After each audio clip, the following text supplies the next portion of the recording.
All right. Good evening, ladies and gentlemen. This will be part two of the unified theory that we talked about yesterday. We're gonna add on to this one by talking a little bit later on when the room fills up about how the system targets that destroys the confidence of men, like how black men are the main part of the main focus of the attack.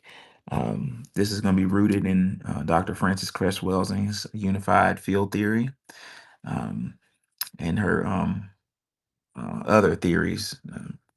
We're going to use that to explore what's going on. Um, I'm looking forward to this space. I'm gonna give it a minute to let people just trickle on in. Go ahead and share out the space. Um, because we going in today. We're gonna Dr. Welsing, before saying I pause for a minute to wait people come in. I want to identify that Dr. Welsing had a theory. It's called unified field theory. So unified theory just basically said it's common sense, really. Dr. Welsing kind of said what Lauryn Hill said in the 90s. If you remember, everything is everything. Everything's interrelated, right? What you eat affects your mood, affects your health, affects the environment. You know what I'm saying? If you keep eating a certain type of animal, we eat it, you could push it into extinction. Everything is everything. European society, for whatever reason, tends to isolate particulars and looks at division as a real um, common through line with respect to European society. They divide, and I know we all know about divide and conquer, but they divide everything. You know what I'm saying? Even in the medical field, you have so many specializations. You know what I'm saying? An anesthesiologist, you have a oncologist, you have um, a hospitalist. These are different doctors. When other cultures just kind of unify everything. That's one of the brilliant parts about Dr. Welsing to me is she brings everything together, and her scholarship is so dense that I have to keep reading it over and over again. Today at work, um, I had my teachers, my TA, my teacher assistant, take over for a moment. And I just did a little studying for today. So I did a lot of studying and I came up with some interesting things. Um, but before we get started, I want to say, hey, Ronnie. Hey, how you doing? Hey, doing Hey, good. Nikki. Hey, Nikki.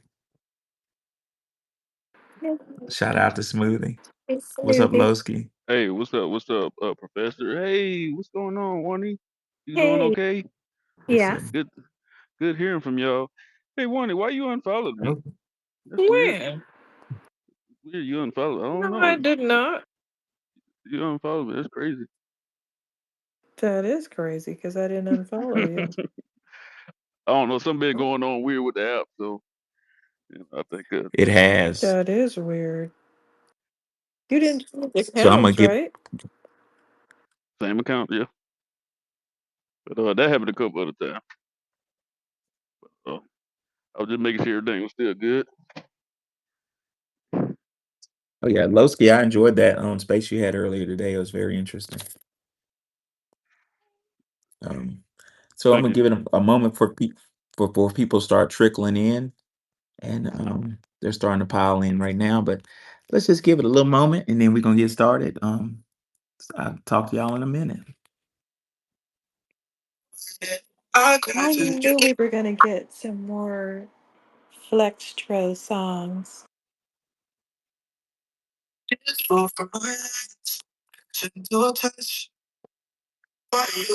Oh, I got so tickled yesterday, Wani. I meant to text you, but I fell asleep. When you were like cheetah pea. All of those are catchy. That's funny. Yeah, it's the album is damn near beautiful, and it's like, wait a minute, it's a sound that you don't hear anymore. I don't know if it's the 80s sound, maybe early 90s. I don't know what that is, but That's it's really that techno beautiful. sound. I dig it. Why do you advocating niggas? Hate me so much. Why do you call me a scammer? And you point out my scandals. Niggas make fun of my flip flops, and you make fun of my sandals. I did you. It's breaking up. But anyway, those people should have never messed with us because we have opened up a can of whoop ass on them and pressed it on the vinyl, and we don't even have vinyl. That's a shame. Uh-oh. Let's specify what people. Uh, People that Why think you they're gonna put gonna. her on the spot like that, Professor? That's my Don't name. put her on the spot Okay. like that, Professor. My Yeah, bad. No, yeah. nothing Those people intentional. that bother us a lot. Yeah, I'll withdraw that statement. Withdrawn. So let's go ahead and get started. Yeah, we're geared up. I'm on a lighter on another different note. I've been noticing the current events in our country, and it looks like foundational Black Americans we're starting to finally get it. I'm seeing a lot of people rally behind our dear sister Janet, and you know, I'm seeing us kind of coalescing in this. It's very interesting. I love it. um, we're finally learning how to play this politic game. You know what I'm saying? So let's get to the topic. So Black family relationships via Dr. Welsing's Unified Field Theory. So let's talk about what Unified Field Theory is. According to Dr. Welsing, da, da, da, da, da, no, she says Einstein's effort, that's Albert Einstein, right? Quote, Einstein's effort towards uncovering the unified field has a great meaning to me as a psychiatrist, behavioral scientist, because it is my developing conviction that the present confusion is largely a result of our failure to see the interconnections. I love that word, interconnections, that exist between many seemingly isolated, disconnected behavioral energy phenomenon in Western culture. Like I said earlier, Lauren Hill said everything is everything. Everything's interrelated. You mess with one thing, and you mess with one variable, and another variable gets altered. That's physics, right? But for some reason, Western culture tends to believe that A is not related to B. I don't understand why. I really don't know why. It seems to be an innate thought process. Like, I can poison the river, and the ocean won't be affected because I'm just poisoning the river, right? Um, Maybe one of y'all could educate me on that. Well, we're gonna use unified theory to explore what's going on with Black family relationships, and also we're gonna look at. I'm gonna very carefully look at the concept of Black male masculinity being altered due to um, the unified field theory tampering with the Black family structure. We'll get into that later on. Um, Dr. Wilson said, but behavioral scientists, thus frustrated, have tried to find the answers, statistics, neurochemical molecules, and genes. It was this same limitation and dependence on statistical method of analyzing energy phenomena that depressed Einstein in the work of his colleagues in physics. Did y'all know that towards his death he was real depressed? Nobody talks about that, but it was a fact. He was really close to making a breakthrough or a discovery, and he fell into a depression. Well, um, Dr. Welsing argues that depression came from him being obviously a very brilliant person and being on the cusp of understanding something, but something was missing in his ability to understand. Now, um, yesterday, for those of you who weren't in the room, I'm gonna go ahead and put it back in the jumbotron just to give a what educators call a context for understanding. We're gonna look at the melanin. I mean um, what do you call this dang thing? The Oh Lord, I forgot the name of a skin cell. um, Melanin? um, Yeah, Is it melanocyte. The melanocyte? Melanocytes. Yeah, yeah, I'm saying it wrong. What is it? Melanocyte. it's Why is it? it's Um, melanocyte. You could say it like that. Looking up Yeah. a little bit. Melanocytes or melanocyte. melanocytes. I don't know. I think Nikki said she sounded like that sounded right because it's melanin melanocyte. Hmm. Okay, so those of you who weren't here yesterday, Dr. Welsing said that um, the the human being created by the Creator, Allah Subhanahu wa Taala, God, whatever you want to call him, had a finishing touch. The finishing touch was our skin. Now, our skin cell is the second most complicated cell in the body. The most complicated cell in the body, sophisticated, I guess is a better word, is the uh, um, I'm so don't know science. What Nikki help me out? What's the brain cell called again? I think We it's forget. neuron. Yeah. What'd you say? I think it's neuron. I'm sorry. I'm sorry. Hold on just a minute. Oh, you're good. That sounds right. You mean the Neuron. neurons? Yeah, the brain cell. And if you look in the jumbotron, you see both of them, and you can kind of see the complexity of the brain cell, which is purple in this drawing, and the melanocyte, which is brown. Now, what I want y'all to kind of pay attention to this. If I recall science clearly, the brain cells, the neurons, those little dendrites. That's what I wanted to call it yesterday, Nikki, is a dendrite. But the little dendrites are branches in our brain. We have these little branches like roots. And if my memory serves me right, an electric pulse jumps from dendrite to dendrite. So our brain uses like electricity. Some people can call it spirit. Science used to call it ether. Um, I'm kind of getting out in the weeds, but this is interesting. Do you know that the periodic table used to have ether on it? Did y'all know that? Ether was another element. I heard that. What was the story behind it being removed? The Rockefeller Foundation didn't Oh want that on there. yeah, They took it you. I out. think you mentioned that, or someone did mention that. Wasn't there something else, Right. another element that was removed? Yeah, I forgot what it was though. Plasma. Um, I think it was plasma. plasma is Wow. that sounds right Why? actually, but I know ether was one. Well, John D. Rockefeller, he was an evil man, but he was honest about what he was doing. As I was telling my students today, D. Rockefeller had a quote that said, I want a nation of workers, not a nation of thinkers." So he wanted to enslave us, and he didn't want to. That a lot of effort was put into letting us know, trying to keep us from knowing how science really functions. Ether is an element. Don't ask me to explain it, but it makes sense to me. Could it be the element that is uh, that composes the human soul? It would make sense, right? Because when somebody goes into cardiac arrest, what do? You jump start their heart with ether, with electricity. But I digress. My point of bringing that up is the brain cell communicates with each other through that. So you have dendrites that are real close to each other, and like on a little the electric spark jumps.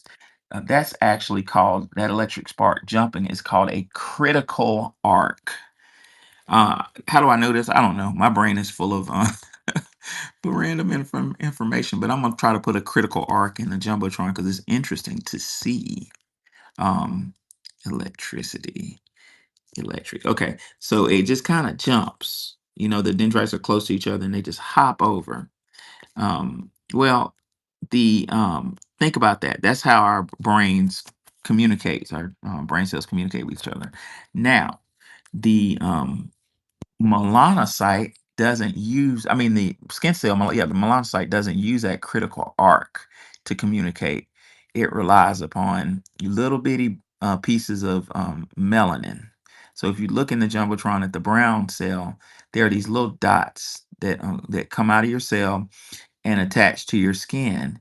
And in essence, they kind of attach to attach is not the right word. They absorb. And y'all, I had like such a breakthrough when I was studying today.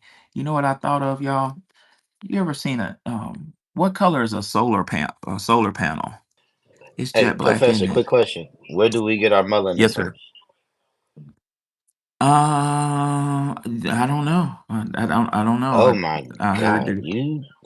I just Let's wanted you to get hear it. your dissertation from that. But We get it off of the internet. I can't Yeah. stand you, Ollie. Black, black, black, Where black, it comes black. from. Sister Vonnie, I want to get in on this if you don't mind, because this is something very interesting and I like this topic. And you brought up Mhm. Dr. Frances Cross Welsing, and I did my research on her a lot, and I read a lot about her. And doing my studies and doing my time and learning, like I said, our pineal gland is what develops our melanin. And Oh, that's our right. That's melanin right. is a natural receptor to a sun. That's how come we are able to absorb radioactive rays, microactive rays, and ultraviolet rays. That's why we get energy from the sun, and in other people, they spontaneous combust in the sun. But I'm glad you were talking about this, because when I done my research and just through my experience in life, and as I look at nature, every living being on this planet have dark skin. And I remember you had a space the other day too. You was talking about the color.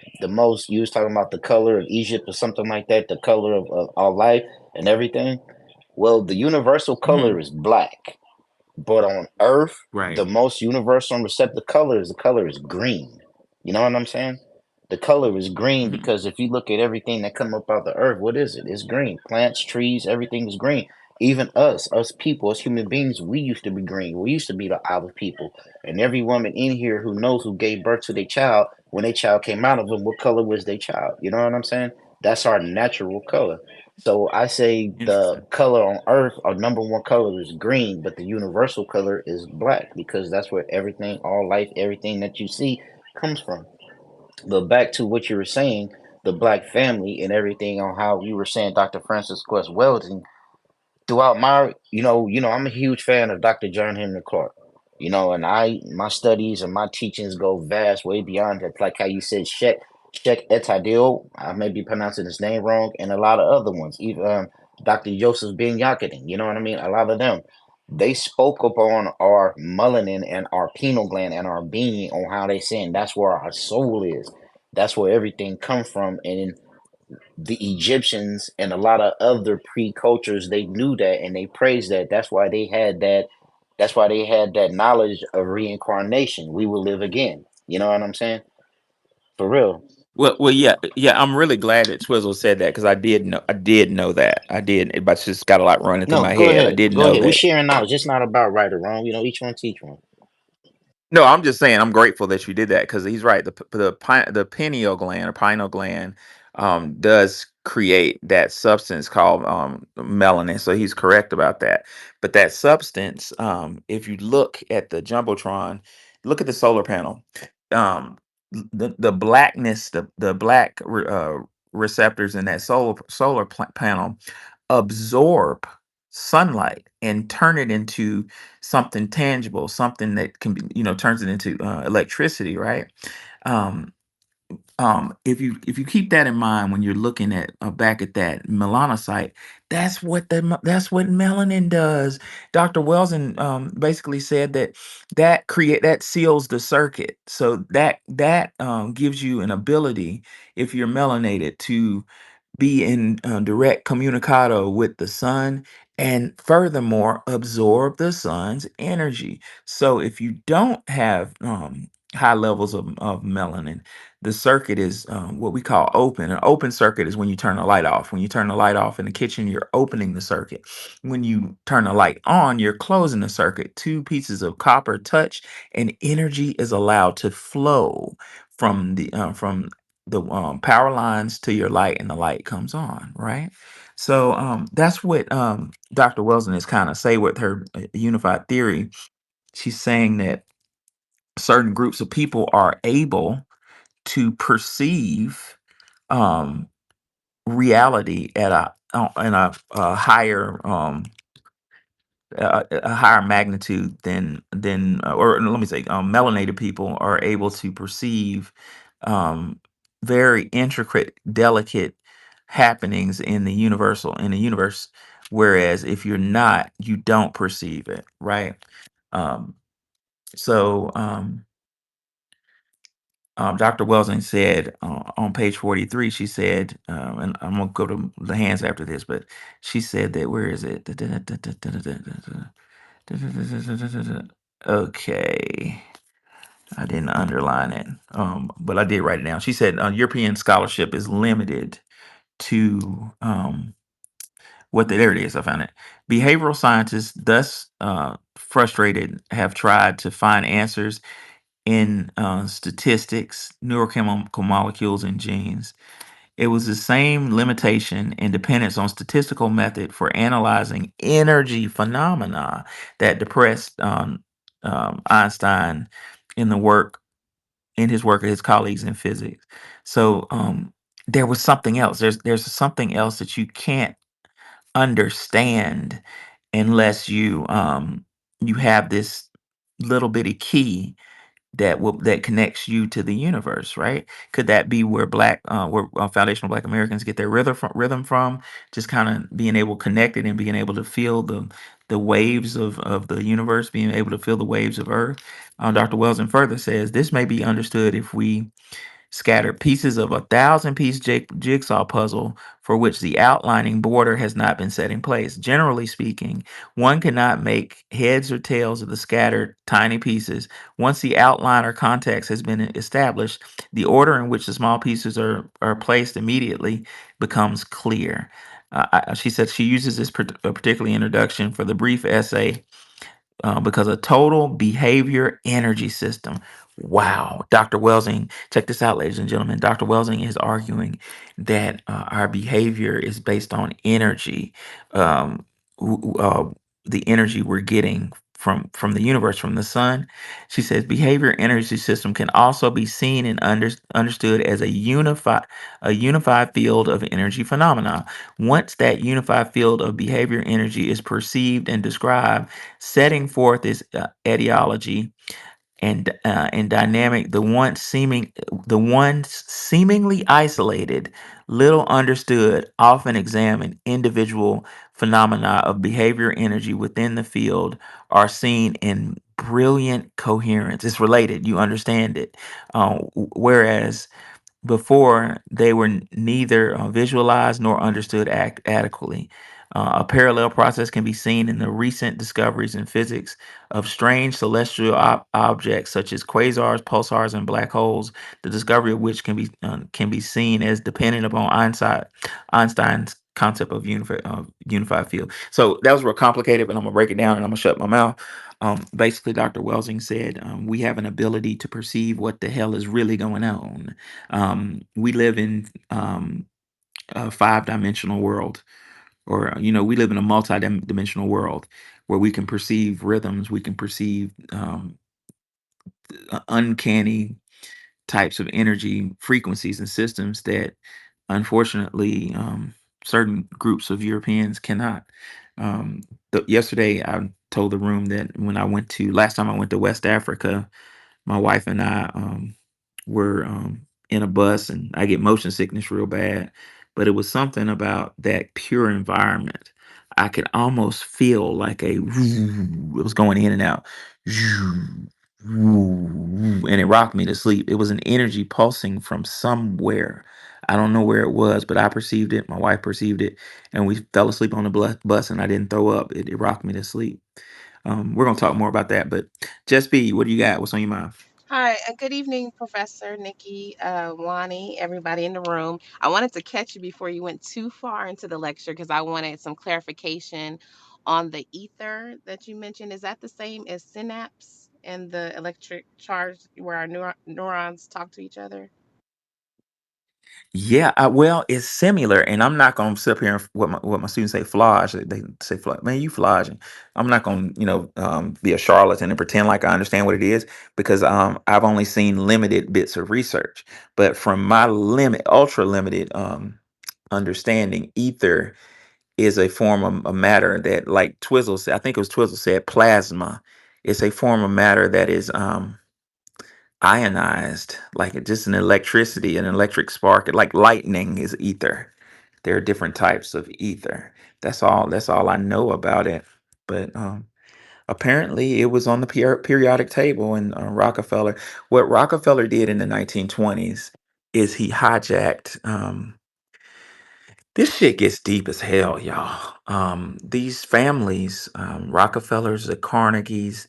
What I discovered the other day, Rockefeller hijacked the Department of Education, and he revamped it to where education is all about programming, right? Creating drones. The example of that is teachers have to use standards. Literally, the standards say student will be able to, right? Student will. That's programming. You know what I'm saying? Rockefeller's responsible for that ideology. In addition to hijacking education, Rockefeller hijacked medicine. Medicine, if you think about it, in the United States, Foundation of Black Americans had a corner to market on medicine. We had, the Root Woman, and Tariq Nasheed has a really wonderful little book called "Mysteries of the Root" that touches on this. It's a tiny little book. You can buy it on his website, on the Hidden History Museum website. I think I bought one, but we were into medicine. And matter of fact, white families, when their diseases got real bad, would line up to go find the Root Woman. It was in Alabama, she's called a Root Woman. I think in certain places they call root people Mr. Buzzard or Miss Buzzard. It was a code word for them. But Rockefeller wasn't having that.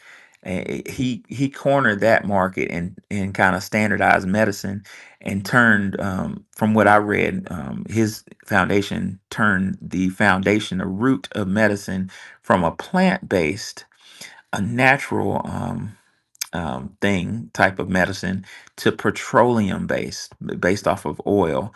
And in essence, oil is death. Like I was saying yesterday, when you're talking about foundational Black Americans and the European, unfortunately, you're looking at this story of I get chills when I think about this. You're looking at the original Memphite theology, the story of Asar, Set, Haru, father, mother, child, and Asar and Set, his brother. Diametric opposition is what I'm trying to say. So let's look at medicine. The Rockefeller Foundation reversed medicine. We used to get medicine from life, right? We got it from plants. That's life, correct? Well, Rockefeller flipped the script and turned medicine into a petroleum based um, uh, um, medicine. So if you really get deep on it and you think about oil, what is oil? Oil is, isn't it decomposed plants and animals and stuff? Isn't that true? Yes. If that's true, then that's death, isn't it? So Rockefeller turned medicine from life to death. This shit's deep as fuck. What I discovered the other day, that I'm getting to the point now where I don't want to. I'm like, no, I don't want to know anymore, because it's just so much, man. It's like, yeah. The other day, I was one of my students was at. We were talking about the Constitution, and I was telling him how why things were so fucked up. You know what I'm saying? And I was telling him what I just told y'all about Rockefeller, and we touched on the 13th. Well, maybe I shouldn't be saying that on a record on a space. There are certain families that kind of control the world, and they were like, "Oh, please tell me some more." And I was like, the Carnegie, and they were like, "What did Carnegies And do?" the And I was like, Vanderbilts. And the Vanderbilts. "Oh yeah, Vanderbilt's." But Professor, let me ask you I'm a not gonna. question right quick. When it come Okay. down to the Rockefellers, right? Remember how you said that he purchased the educational boards and all that so he can change the periodic table? Do you remember that when they were starting the fuel system, remember that it was discovered that ethanol would be cheaper than gasoline? And he killed that and put he I think it was something that he killed the ethanol part and said that gasoline would be the number one fuel standard. You know what I'm saying? Did you hear something about that? I Mm-hmm. read something about that because they said ethanol was cheaper, ethanol was more fuel based, and not only that, it was cleaner. But since he had an oil monopoly, he had to sell his oil, and that's how, since you said he created that, that periodic table that he wanted to, he killed the ethanol, and that's how we have petroleum as our fuel base. Did you hear something about that? Well, it would take me. I'm looking right now for some scholarship on that. Like what, what happened quickly about that is World War One was a big finesse. And Germany got fucked over. They fucked themselves over. They got greedy. Basically, you read all this bullshit in the books about World War One being like the assassination of Archduke Ferdinand, right, or something, right? That ain't what it was about. It was about the European countries were just they found out about Africa having resources, and they were like, "Shit, I'm taking Africa," and that's really essentially what it was about. The British took South Africa and West Africa. The French took areas in West and Central Africa. Basically, the French and British lucked up and got areas that had plenty oil, right, and diamonds and all that. Um, you know what I'm saying? And the Germans said, I want the biggest part. They took the Congo. That's why Leopold was associated with. They took that big old Congo out of greed, and guess what was not in the Congo? No diamonds, no oil. Well, and I'm gonna have to. I hate paraphrasing because I get stuff wrong sometimes like that. I like to be precise when I'm quoting, but what Dr. Howard Zinn talks about is this shit deep as hell. He said that the United States was gonna stay out of World War One, but the Rockefeller Foundation said, no, no, no, we getting involved with that shit because Rockefeller wanted some oil, wanted to steal some oil from Africa, and Rockefeller's company to steal oil was called I think it's Exxon.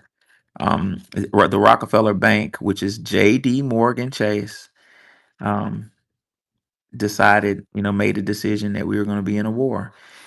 Like my student said, the politicians don't run shit in this country. It's run by a small corporate business interest. So J.D. Morgan Chase decided they wanted that oil for their company, Exxon. You ever heard of that? And got involved with World War One, costing the lives of scores of American soldiers. When I find a scholarship, I'll try to go back to that. But what I was saying before, I forgot what I was saying. It was so important. What was I talking about before that? It was so important. I wanted to say something. Um, Doggone it. Oh yeah, yeah, yeah, I got it. So the families, Rockefeller did what I just said he did, plus plus. Well, some of my students was like, "Well, can you please tell me the other families?" And I was like, "Oh yeah, well, like Twizzle said, the Vanderbilts." And they're like, "What did the Vanderbilts do?" The Vanderbilts got involved with educational manipulation and medical research. One of the best school of education is Vanderbilt, Peabody School of Education in Nashville, Tennessee. So Vanderbilt is a research institute, and I was like, another one, Carnegie, and they're like, "What did Carnegie do?" I was like, "Well, Carnegie's involved in Yes, all say it kind of again. research." Say it again. Go ahead. I was gonna speak on William Carnegie. Because what happened, Yep, William Carnegie, he purchased US Steel. And what he did, he linked up with the Vanderbilts, and the Vanderbilts were they the ones who connected the Americas, the East with the West with the railroads. The Vanderbilts built the railroads. It's a documentary on right, the History Channel called The Men Who Built America. They break this down specifically good in that. They talk about on how William Carnegie, no, how J.P. Morgan, he did a deal to purchase U.S. Steel from William Carnegie because William Carnegie was a Scottishman. He was the richest man at the world at the time. That's what Carnegie Hall is named after in New York. You know what I'm saying? But right. it's a great Yep. documentary on the History Channel talk about the men who built America, and they talk about this in there. So you 100% correct, Well, Professor. and Twizzle's on his shit, man, because you heard what Twizzle just said, right? He said J.D. Morgan. Who's that? That's Rockefeller. So Rockefeller and Carnegie working together. All these families have the same agenda. Now, I'm not gonna get too far in that on this app because I really don't want to disappear. But What's the guy on CNN? He's he's the son of the uh, Vanderbilts. Tucker, not Yeah, Tucker Carlson. He has gray yeah. hair. Yeah, I forget his. God dang it, what's It's that? He's very name. He got gray. He's always had gray hair. He's Gloria Vanderbilt's son. yeah. And Uh, the other son went out the window, went over the balcony, supposedly Supposedly, you accident, never know with these people. suicide, whatever. And maybe jumped So, from so living let, in that house. let let me tell you how these families conspire to keep us in the darkness. You're seeing some similarities. I told you that Rockefeller made the decision to um, hijack education because it's too dangerous. You know what I'm saying? And then hijack medicine because that's a potential solution. Um, Carnegie, like Twizzle just said, basically did the same thing. Well, no, Vanderbilt, Twizzle said, did the same thing. They hijacked. They Vanderbilt University leads the standard. They make the fucking standard of what a teacher should be. Like when I say teacher, I mean like a K through 12, like a school teacher. They set the standard. Everybody, Harvard follows Vanderbilt around. Vanderbilt is a pioneer of that student will. They call it SWABAT. S WABAT. Student will be able to. That's some obey type shit, man. Now let's look at the Carnegies. I didn't know this, but I was doing research the other day. One of my students was like, "What are the Carnegie involved with?"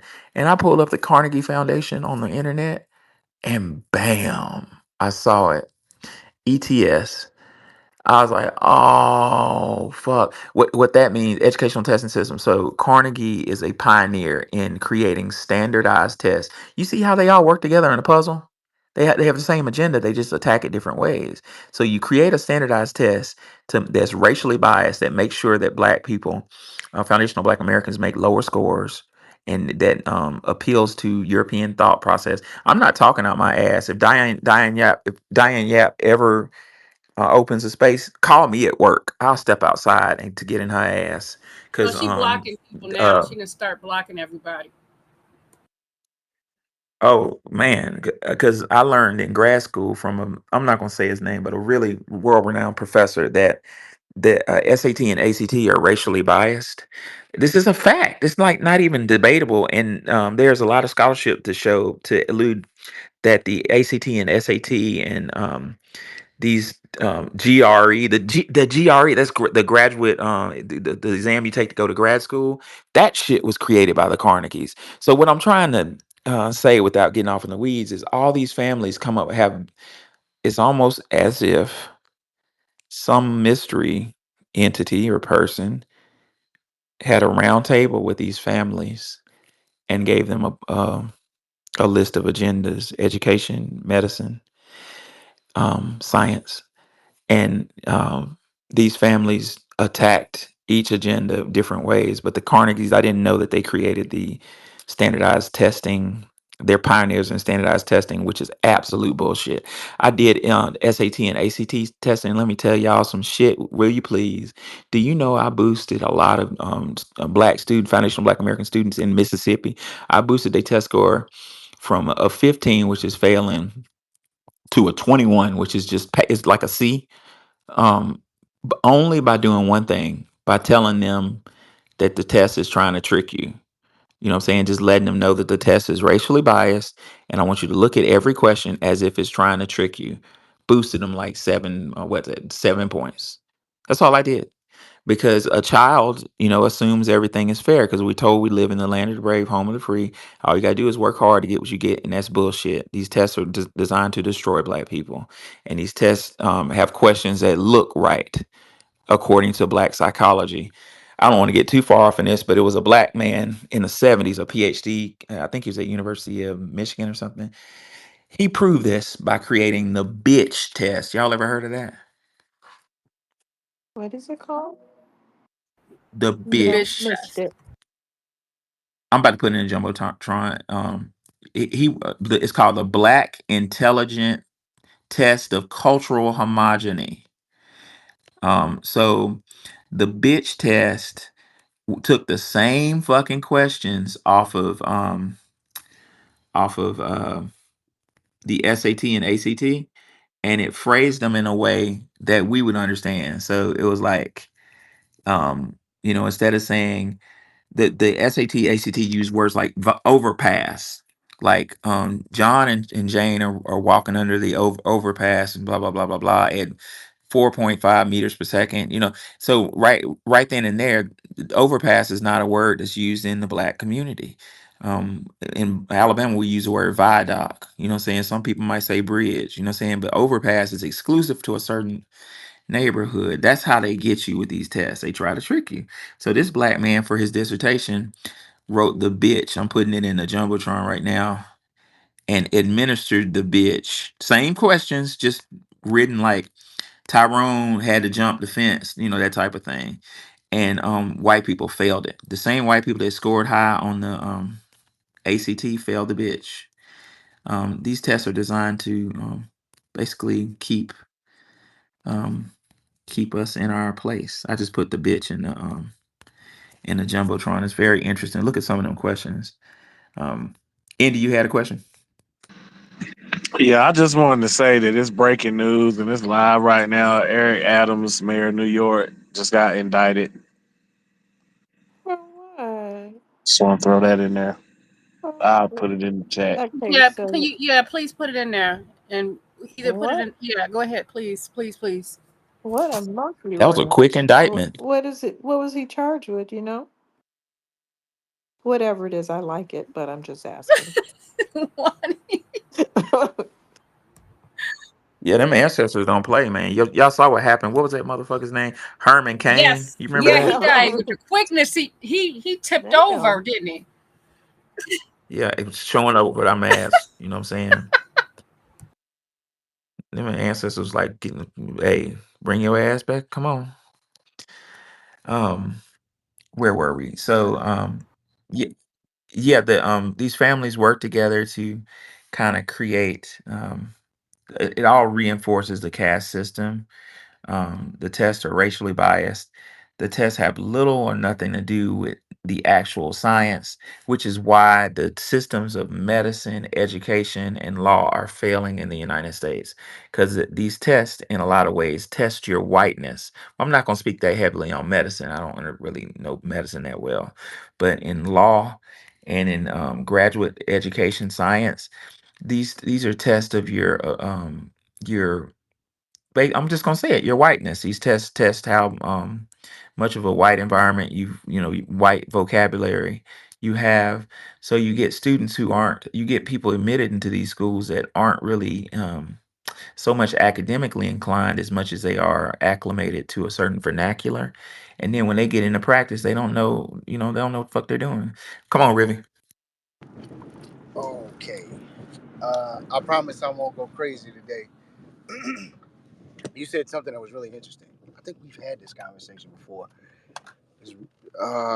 You said that the testing is no, the kids think that everything is the same because that's the way that they are. That's the way children are. Children are innocent, et cetera, et cetera. Good point. So you know how we hear these anecdotal bullshit stories from these white people. I went to an all black school and black kids picked on me and et cetera, and they make all these excuses. Well, I went to private schools. My father was a chemical engineer. My mother was an RN, and they thought. And here's the even worse part: they were Mormons. So they let white people tell them, "Hey, put your kid in private schools, and here's the private school that you should send your kid to." One of these schools is called Lee Elementary, named after Robert E. Lee. They've recently changed it the last like 10 years ago. Robert E. Lee was a Confederate general. That's neither here nor there. But it gives way to the story I'm about to tell, the bullshit anecdotal story that we hear from white people. So you said that kids generally have this sense of, we're all equal, et cetera, et cetera. There was maybe three of us out of maybe 200 students that were black, and we all struggled. I'm gonna give you a good example. I struggled with math. I did well in reading, and they even tried to fail me in reading. But my mother taught me to read, and she knew that I, at an elementary age, was able to read at middle school age, like high middle school age, and I knew words that the other white kids didn't know. One of them was like totalitarianism, and I knew the definition of it too. And the teacher tried to say that it wasn't a necessity to know these kind of words, et cetera, et cetera. So, anyways, I struggled with math so much so, and English, believe it or not. I didn't get the Shirley method, which was a system of um learning nouns, pronouns, etc. And there was a system to it, and you had to learn the system based on the Shirley method. And if you didn't get it, you failed. So that was one. But the math thing is a really interesting thing about how they treat students based on race differently. So there was an instance where we were learning timetables, and there was a white student. Me and this other white student weren't doing so well, and me and this white student were kind of friends, and we were more focused on drawing comics than anything else. But long story short, the teacher made sure to spend more time with the white student. Now, remember, private school is supposed to be teachers, the smaller the classrooms, because 200 students for elementary school, pretty small.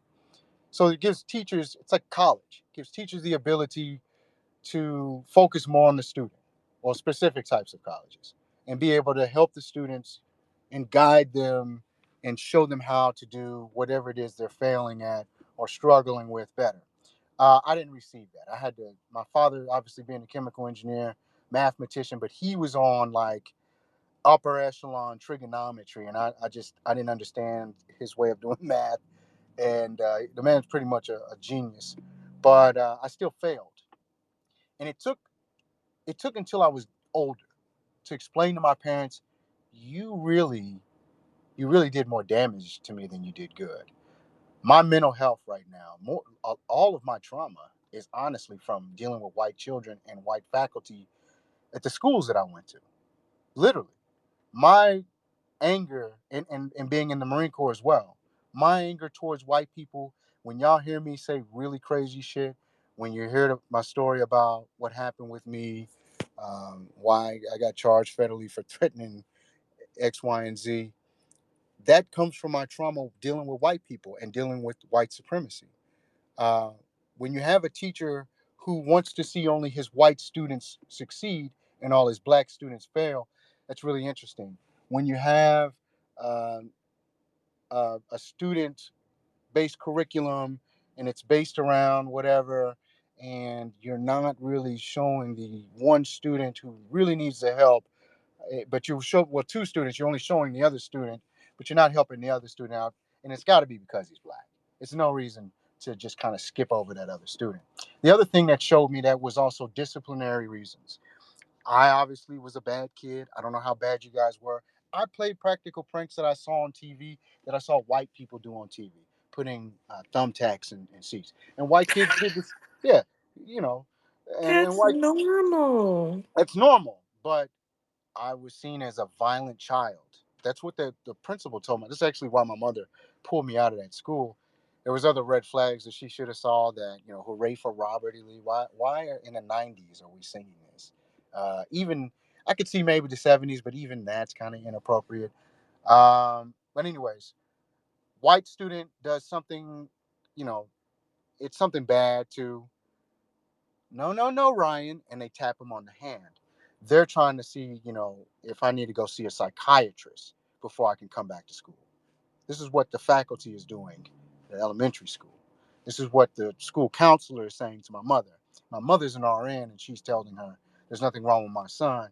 You need to check your, how you talking to me.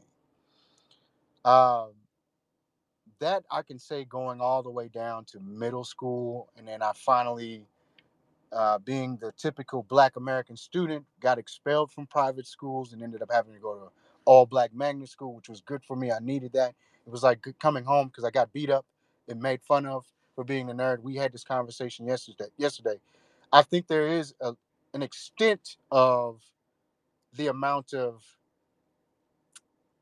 we have a word for it in the military and colleges do it too. You see it, frats. It's adapt or get the fuck out kind of philosophy, right? And I had that going to an all black school. I was the nerd who wore glasses. I always had my pencils in my shirt. I thought that was cool. I could read a little better than the other kids. I'm not to my horn, but they were able to do math better than me, right? So it was a little bit of a trade off. But I learned to adapt. I said, hey, man, this is like being with my cousins. I need to learn to adapt. I'm not white. Because for so long, I thought I was white. I'm not going to lie to you. For ages, and for anybody in who's gonna say any shit that they said months ago, let me tell you this. Anybody, when I say this, it's gonna be funny. Anybody who's saying that, well, if he was a coon as a child, anybody who said anything about me talking about white kids, you don't get to say shit anymore. I was a coon as a child. Now, I don't know how that works. I think psychologically, adults have power over children, and this is why I say we need to brainwash our kids. Because if Well, let me finish this. Rippy, I Let me love it. finish right here. I promise Oh, I'm go done. ahead, brother. Go ahead. The reason why I'm saying that is because if white people have that much power over children, where I'm seeing myself as white because the surroundings, The localization and I'm in proximity to mostly white children. It's only three of us that's black, and we all kind of doing the same shit the white kids are doing, listening to rock music, whatever. Uh, I'll say this: when I went to the black school and it was black faculty, black men, black women, majority black women who were teaching me, the sternness was there. I still was a bad kid. Let's not get it twisted, but it wasn't pointing out, hey, your son has a mental health issue. It was, he's a kid, just go home and beat his ass. We do this with all our kids. I watched my mother come into the school, wasn't able to do this at the white school, and I promise I'll land, and beat my ass. But it wasn't just me that was getting my ass beat. I watched other students' mothers come in and beat their asses as well. So there was equal opportunity, and that's where I learned to adapt. That's where I learned to say, something isn't right here. As a 12 year old, I said, I'm a black kid. This is where I need to be. I need to be at home. And my parents still dropped the ball by putting me in high school with a bunch of white kids because they thought that the school that I was at wasn't fitting for me because of um, what was going on in the school. But anyways, that's all I want to say. We got to really hone in on putting our kids, like my daughter, in black schools. Period. There's no reason for them to be going to predominantly white schools because we want to fit in or there's a better education. We got to make those black schools better. That's all. Well, Rivy, that happened to me, and I'm thinking about suing the state of Alabama because I was always academic in second grade, and I was one of the only. It was like four black kids, and, black boys, and it was somebody from Taiwan there back then, and Taiwanese were kind of like he was my color, like almost like Wani's color. Um, and all of a sudden, so check this out. The white boys used to cheat off my paper. I was like a star second grader. They used to cheat off my test and make A's and shit. Like we'd all make A's. One day, the special ed teacher came in there and marched all of me, all the other black boys out, and the Taiwanese and said, "You're going to go to another classroom. We want you to be in another special classroom."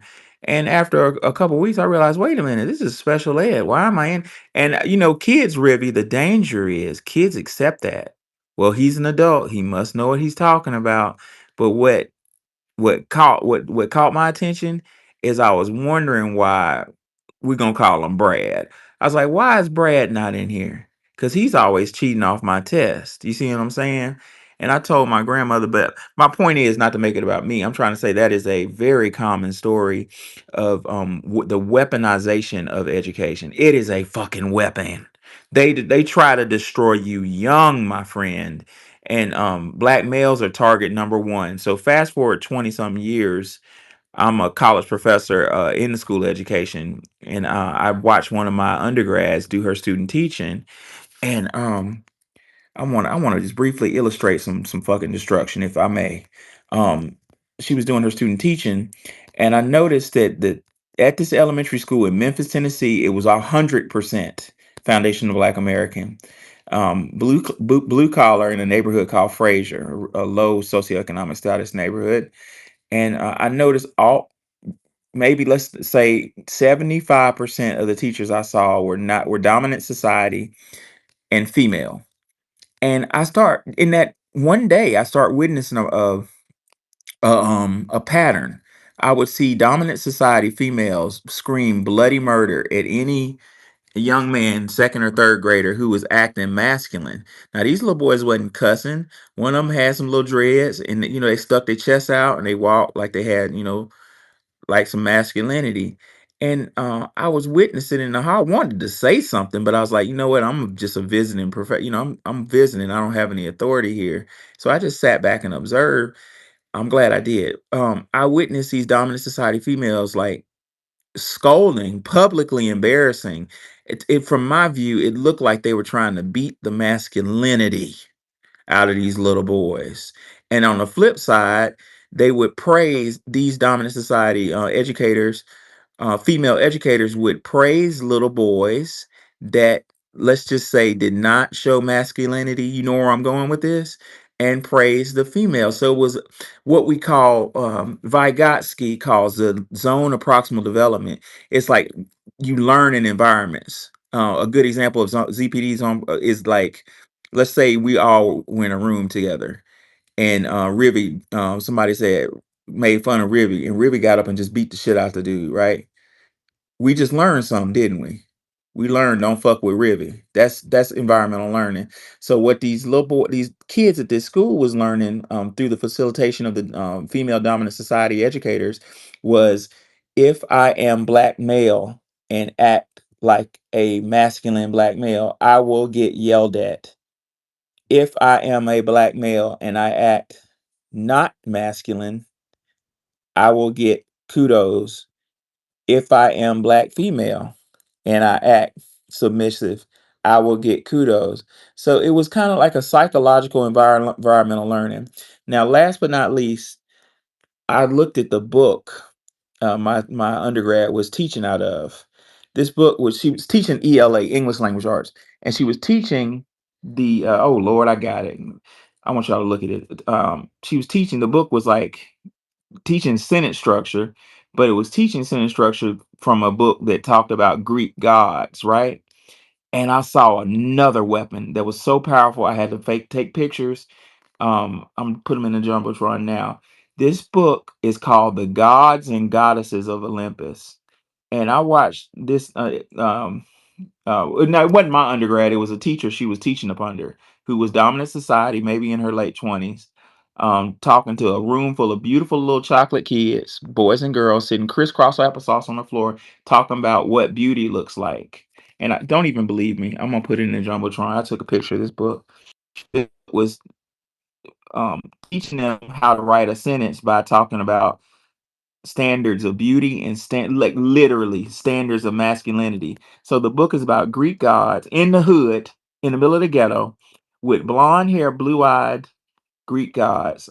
And I want y'all to look at something right quick, and we'll go to the next hand. But look at this mess. I want you to, number one, look at the pictures in this book, and then click on the one that has words. I'm gonna read it silently while you read it aloud while you read it silently. It says, Aphrodite had no parents. She rose on a cushion of foam. She was She was so beautiful. Love and blood, sometimes jealousy. So basically, it was talking about beauty. And look at the pictures. The pictures, just a child learns, and well, humans learn visually, we learn. So the children were saying, okay, that's beautiful, and it had words like her flowing golden hair made her so beautiful, and it was like Zeus with his powerful muscular arms thrust the lightning bolt, and it had this blonde, look at the picture of him. So I had a conclusion at the end of that day that, and I may be kind of left field with this, but it felt like I was in a whole psyop where they were trying to train our little ones that they weren't beautiful, they weren't masculine, and if you chocolate and you act in any way masculine, you're gonna get yell. I mean, these teachers was screaming bloody murder at these little boys. No, Check that out and you tell me. know what else Go I ahead. noticed? We What? overlook colorism among white people. You talking about Again, the Tell hair me more. color and the eye color? Or are you yes. talking about, They okay. make people feel bad if they have brown eyes and brown hair. They do extreme colorism. They didn't create the color contacts for us, and they didn't create the hair dye for us. They created it for themselves, along with straightening and what do you call it, Brazilian blowouts. Yeah, I forgot that. You know who used to talk about that was Cher. Cher talked What did about she that. She say? said Cher said she felt ugly because she was Right. dark, and she had dark hair, and she's, I forget, Cher had a sister. Cher was mixed with Italian and like lily white, but she came out looking the way she I did, and thought, she said she had a sister. thought Go ahead. I thought she was Armenian. Well, I'm just saying Italian. It was Oh, something okay. else. Yeah, I yeah. thought Kim I thought she said Kardashian was the Italian. new her. I was like, they need a new one, a new Armenian woman icon every generation. Yeah, I remember this interview from my childhood, but she had some type of complex because her sister Uh-huh. was blonde. Right. Yeah, so And she it's also, wait, I forgot what I was going to say.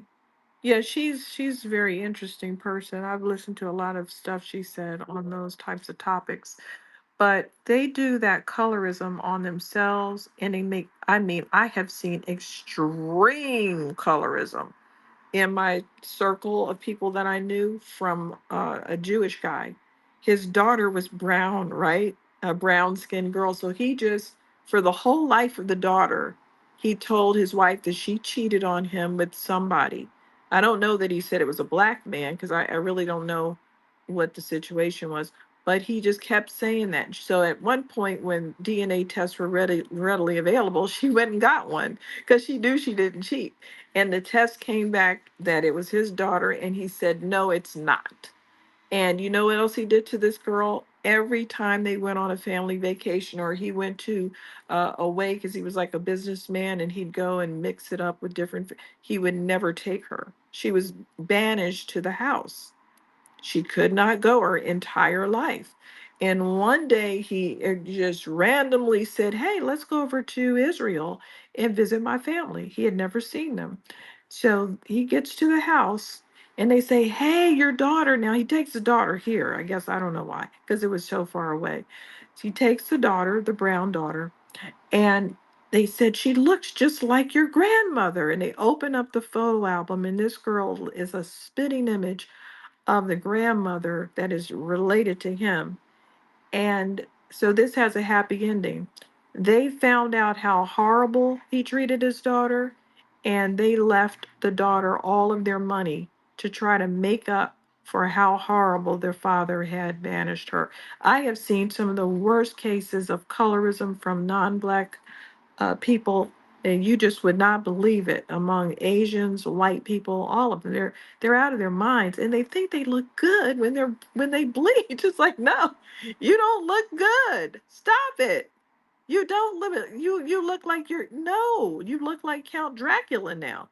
But they It's just mental don't. illness if you think about it, because think about It everything we is. talked about, how that extra layer, that extra layer that we have of darkness over that light that's in our eyes, all of that is mutation. They are mutations. So why would you want to chase after your mutation? That's mental illness to me. well. The interesting thing about that is in Marimba Ani's book Yurugu, she hung out. I think it was the Dogon, but she hung out with some tribe in Africa that was related to the Egyptians, and they had a story of Satan, except they called him Yurugu. And they basically said the story of Satan is every so often the universe creates a God figure, right? And the God figure, it's actually a beautiful story. The Dogon, I'm pretty sure it was them, said that God, the creator, creates in twos. He creates in pairs, negative and positive. That's the order of things. And if you go back to Memphite theology, the original belief of the Egyptians, that's what they said. If you look at their religious beliefs, it looks like a replication of a cell. One turns into two, two turns into four, et cetera, et cetera, et cetera. Like I think it's called mitosis or in science. But back to what I was saying about Yurugu. They said that the story of Satan was it was time in the universe to create another god, and this god was arrogant, and this god, just like us, goes through a gestation period of 9 months or nine whatever, but it's nine, and in his arrogance he burst out of the womb at at 6 instead of 9, because he thought he could do better than God, and he thought he was better and faster than God. He burst out at 6 and suffered a consequence. So Marimba says the consequence that God said, i'm gonna I'm gonna let you live, but since you burst out early, you're not gonna get your pair. So basically, she says Satan was supposed to have a bride. He's supposed to have a female counterpart, and God either kept his female counterpart, or killed, or didn't let her survive. So, according to the Dogon, Satan or Yurugu is unbalanced, and in that in closer to the nine whatever gestation period, one of the last things you get is your melanin. So he burst out early. He didn't have melanin, and he was unbalanced. He didn't have his bride, and that was their reason why Satan or Yurugu is such a ravenous, like this. It's so destructive because he doesn't have his bride, so he's in love with himself. It's a very kind of hard thing to explain, but if you read it, it's mind blowing. Indy, what you got? Yeah, so I was moving around reading some articles and just to give y'all an update on what I read and saw. It's very every article I'm reading says the shit is unclear, and this is like a pattern when they are doing this lately, like with high profile black people. Everything is unclear and it just says corruption, investigation, no real details. I saw them saying they raided just about everybody's house, took their phones. So it really sounds like a That's what it fishing. was. Yeah, it's like a fishing. Sounds like a fishing expedition. And I mean, New York is a big city, but just in my experience in smaller cities like my city, uh, it must be.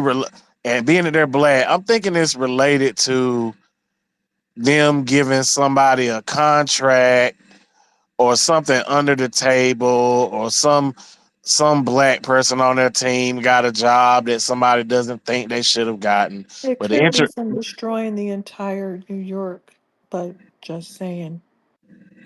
could be, but the interesting thing I did pick up on was they said that no other mayor in the history of New York has ever been federally charged or arrested while they were the mayor.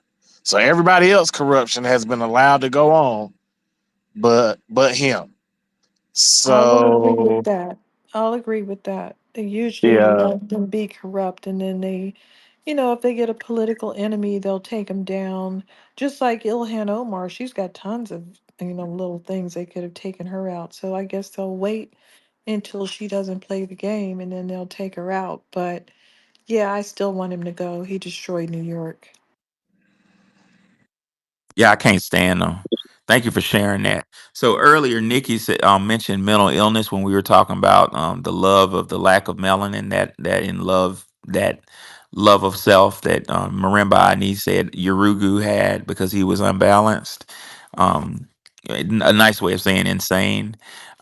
Dr. Welsing, what does Dr. Welsing says about this? Dr. Welsing says, quote, all of these patterns of self and group negating behavior, in addition to many others, become the invisible chains and shackles around the necks and ankles of the black oppressed, holding all of us in a continuously destructive enslavement with full justification.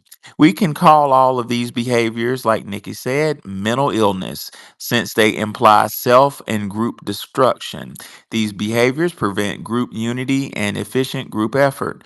When parents, teachers, and other adults practice these behaviors towards one another, they teach children how to practice them also. Black children learn that people do not respect each other, which also means black people do not and should not respect themselves. The children, in turn, will teach those of the following generations how to disrespect themselves and each other, thus, how to remain oppressed. Mental illness is contagious.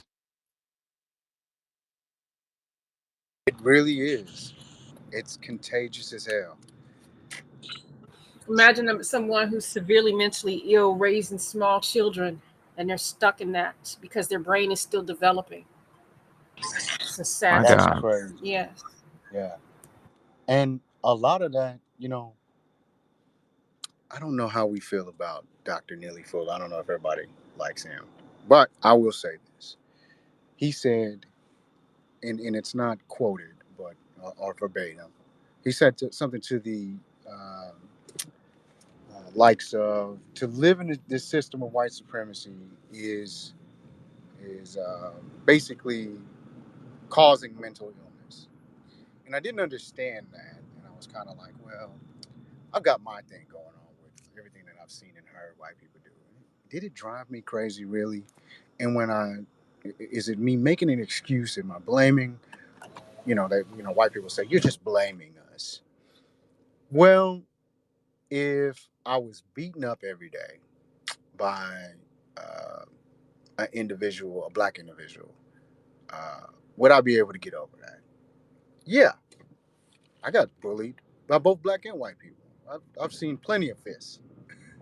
You can get over that. Them punches are gonna hurt a little bit.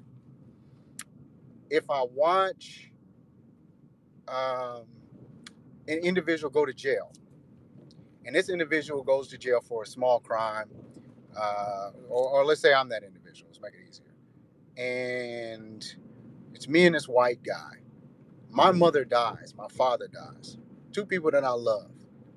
The white guy, same crime, gets a slap on the wrist. Meanwhile, I get 10, 20 years. I got to watch my mother die.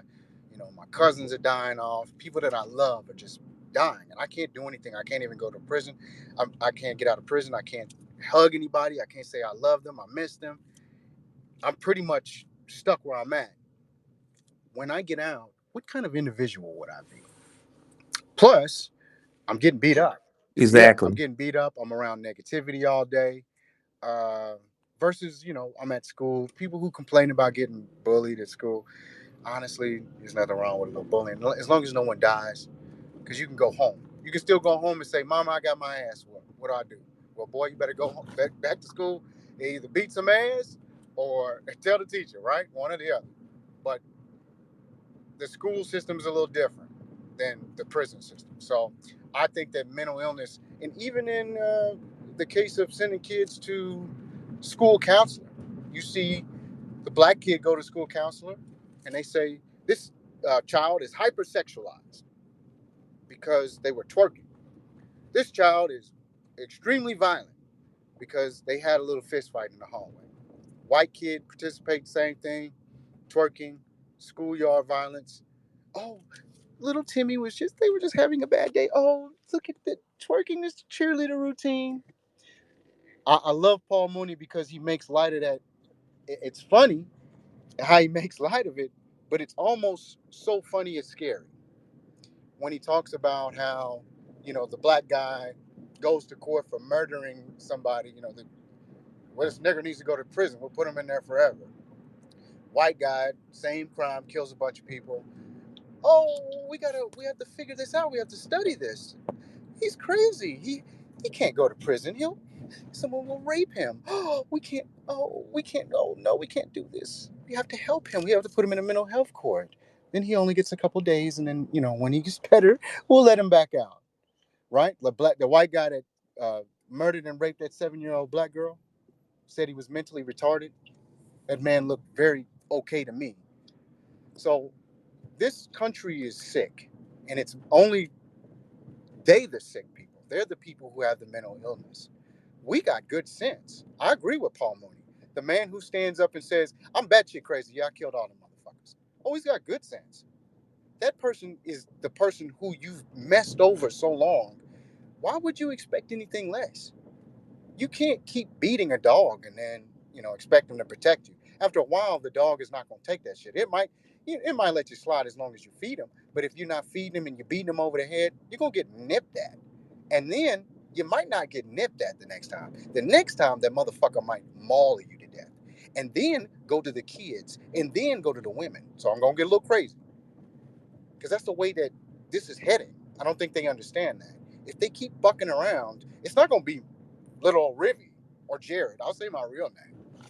It's going to be individuals who have already had their time in society downtrodden, and you further made them downtrodden. We're talking about Chicago, we're talking about California, and they've had enough. They tired of killing each other. Honestly, you keep telling them why you guys killing each other, and then you put them in a position where you're not giving them work, you're not giving them the assistance that they need, you're not giving them the correct schooling that they need. You kick them out of schooling. You're telling them that they can only go to jail, that they're only capable of going to jail, that their IQs are low, and you're emboldened. And it's 2024, heading into 25. And And to add to that, you take away, you fuck with the one thing you shouldn't fuck with. You fuck with their household. You deny them a father, and that segues into what we've been waiting for. Black family relationships. We talked a little bit about unified theory earlier. So let's go kind of backwards and go to black family relationships. We're going to look at this through the lens of Dr. Frances Quest Welsing in her chapter 23, which is labeled The Crisis in Black Male and Female Relationships. Dr. Welsing asks a question. Is it a false problem? Just to give you context, ladies and gentlemen, this was written in July of 1985. Dr. Welsing called it, didn't she? According to Dr. Welsing, disenchantment, I can't say that word, disenchantment with the institution of marriage, disharmony, disrespect, separation, divorce, single female headed households are the norm. This in 1985. The absence of male models for developing black male children and youth, epidemic levels of teenage pregnancy, don't we wish we had that problem again? Thousands of children abandoned into foster care and adoption. Black male, according to Welsing, bisexuality and homosexuality. Female, likewise, increasing numbers of black females. I underline this one. Increasing numbers of black females with more education and income than their black male counterparts. That's intentional. And lastly, hardly any black persons knowing five happy black couples. So let's start right there. Nikki, do you know five happily married black couples? Yes. Wani, No. Rivi? Yes. Yes. I don't. So let's see. What's the I mean, statistics on that? currently So, married. Oh, do I get to go yeah. back in time? Okay. I know of 5 happily married black couples, and I know them all personally. Some of them are friends, some of them are family, but I also know that their marriages aren't perfect. But when we talk about happiness, what is Right. happiness? Right. They, they're staying in their marriage, they're raising their children, or they have already raised their children, um, and they're not trying to get a divorce. But things happen, Well, within their Professor, marriage. also to remind you before you look that data up, you also have to look at most of that is economic factors that causes divorce or causes the relationship to fail before marriage. It's usually economic. It's never like cheating or anything like that. I don't know why society has made that a number one thing. It's data wise, it's always like if you honk at me, motherfucker, I will murder you. Wow. Hey, calm down, Marine. But you're right. You're right, Rivi. It is it's economic, and I would argue, bro, that that's intentional. Dr. Welsing, Smoothie, Lowski, do you know five happily married black couples? Yeah, I do, but Wow, I'm surprised. I'm I noticing the don't. pattern. Well, because you are married, so this won't go for you. But typically, unmarried people don't hang around married people. I don't have ever since I got married. The single friends kind of been falling to the wayside a little bit. I noticed, what I'm saying, and kind of been off doing they own thing and a little distant. So what I'm saying. I think That's a very good a couple people. point. I'm not a good person to ask. I can go back and just look at family members, but current people that I'm hanging around, no. Well, I've been married going on 13 years, and our circles, none of my wife's friends have ever been married, and my black my foundational Black American friends don't meet that standard. They don't. And I have Caucasian friends I went to high school with. They're married, but I'm not gonna say that they're happy because the dynamics are so different. Like it's just like with respect to my Caucasian colleagues from high school, it's a power dynamic. It's like, okay, I married the family, I got the house. It's just so different. I can't equate it to us. With us, it seems like we get married because we're in love. It's almost like me, or it's me and you against the world. You know what I'm saying? but with my Caucasian counterparts, it's kind of like a package deal. And I'm not trying to be ugly with that. It's just how it looks to me. Like I'm not leaving him because if I leave him, I'm gonna leave, leave this money. I'm gonna leave this house. I'm gonna leave this family. It's like a different. I can't even relate to the European idea of marriage. It don't even it. Even though I've been around it, how old am I? Like 30 years. It don't compute. It's like I don't understand what I'm looking at. You know what I'm Hey, saying?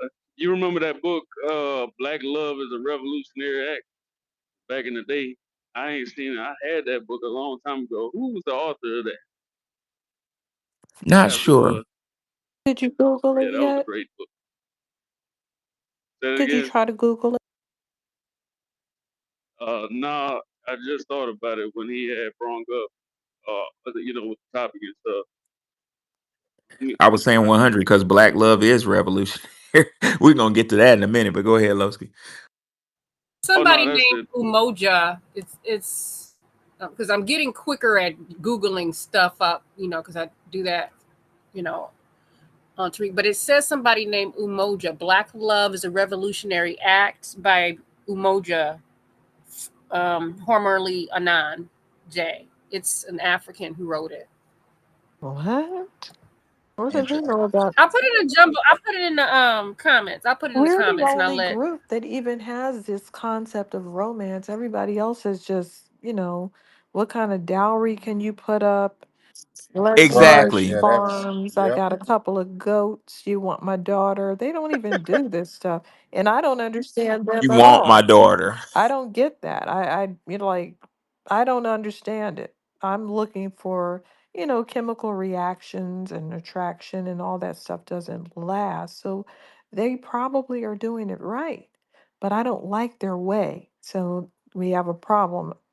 I don't like a business deal for what I'm doing. Right. And I have when dad put us in that white school, Rivy, and I got sidetracked, but I meant to say what you said earlier was so beautiful and so true. And I don't like Dr. Umar. That's not a secret, but Dr. Umar as an educational psychologist was right when he said that he would rather put his children in a black school where it's a risk of dying, getting killed, than putting them in a white school where their mind will get messed up. That's just true. But back to the subject matter at hand, my white colleagues that I still keep up with, they're married, and like Wani said, it's like a business deal. Like it's like one of my Caucasian high school colleagues, his wife, every once in a while, his wife just says, "You know what? Fuck you," and drives to Auburn University and has sex with frat boys. She likes young frat boys, and then he's just like, "Well, I got to go find my wife again." All right, That's terrible. like I can't even like, what I'm saying. That I mean, that shit would be like, this is Unless over they if have that an, you know what I'm well, if they saying? don't, if they have an agreement, then it's and a contract, then that's different because they never were in love to begin with. So it doesn't bother them But that that much. But from me, from the outside looking in, that is very common in that world. It's like, you know what? It's like you said it better than I did. I can, Wani. It's a deal. It's like, okay, I got like a Mercedes Benz 500 SL. I'm gonna keep it clean and I'm gonna get the oil change. But So just it's liking the person is some sort of luxury that we have been experiencing because the other people don't like they don't like their husbands. I mean, look at the whole harem system in the Ottoman Empire. Everyone was kidnapped. They they don't like that guy. He kidnapped them. And that's that. Yes, Rivy? Oh, I sorry. I just wanted to make a point, if I can, go ahead quickly. quickly. Uh, Oh, yeah, yeah. Because I don't want to lose this momentum. We're gonna talk more about dynamics of realities in our community. But go ahead, yeah, brother. the marriage. Okay, so reason why I brought up the socioeconomic factor of marriage or whatever that would be. Um, think about the 1950s. Most marriages lasted. The nuclear family was a thing. Poor black families together. Not a lot of divorce. People work with what they had. These are grandparents. For some of us, great grandparents. For some of us, our parents, right? They work with what they had, and that was the limitation. My parents are in their 70s, by the way. They're late 70s. I watched them. My grandmother was from St. Louis. Well, she's from Mississippi, but she lived in St. Louis, Missouri, in a not so great part of St. Louis, Missouri. And her and my grandfather stayed together through hard times with 6 children, 6 boys, no less. My dad's brothers. Same thing with my mother. St. Louis, Missouri, large family in the worst part of town. Then there's the 70s and 80s, and specifically, I'd like to reach to the 90s, actually. The generation that is my generation who fucked up the most. The generation, um, the millennials. We messed up the worst for the next generations to come because we put an emphasis on money, right? We saw the Huxtables, Family Matters, the entertainment factor became reality for a lot of us. And then it became rap factor. Oh, who's got the best house on MTV Cribs? And some people say, well, you're going too far, Ruby. That doesn't make a lot of sense. Or does it? Because now we're just talking about dowries, and I said it was going to make it quick. That's pretty much where we're at. If you watch the balloon popping, and some people say, well, that's a tether. Those are old tethers. We got to stop doing that shit too. All those people, I'll admit that probably the creators of that show are probably tethers, and the ill-informed, the people who are participating. And I won't say that it's not a mixed crowd. It's probably a mixed crowd participating, but we can't lie and say the whole fucking thing is tethers. Let's be realistic. Uh, Somebody somewhere, Black Americans are in their mind saying, "I've got to have a man that makes $10 million because TV told me this." Because The That's why they keep getting, economics are a yep, big. that's Go why ahead, they keep Wani. getting a divorce. Like we said, stop yes, looking at the propaganda and then looking at your life and comparing your life to the TV, but not your neighbor. I mean, even if you said keep up with the Joneses, your neighbor is not going to be doing all these things that the TV is saying you should be doing.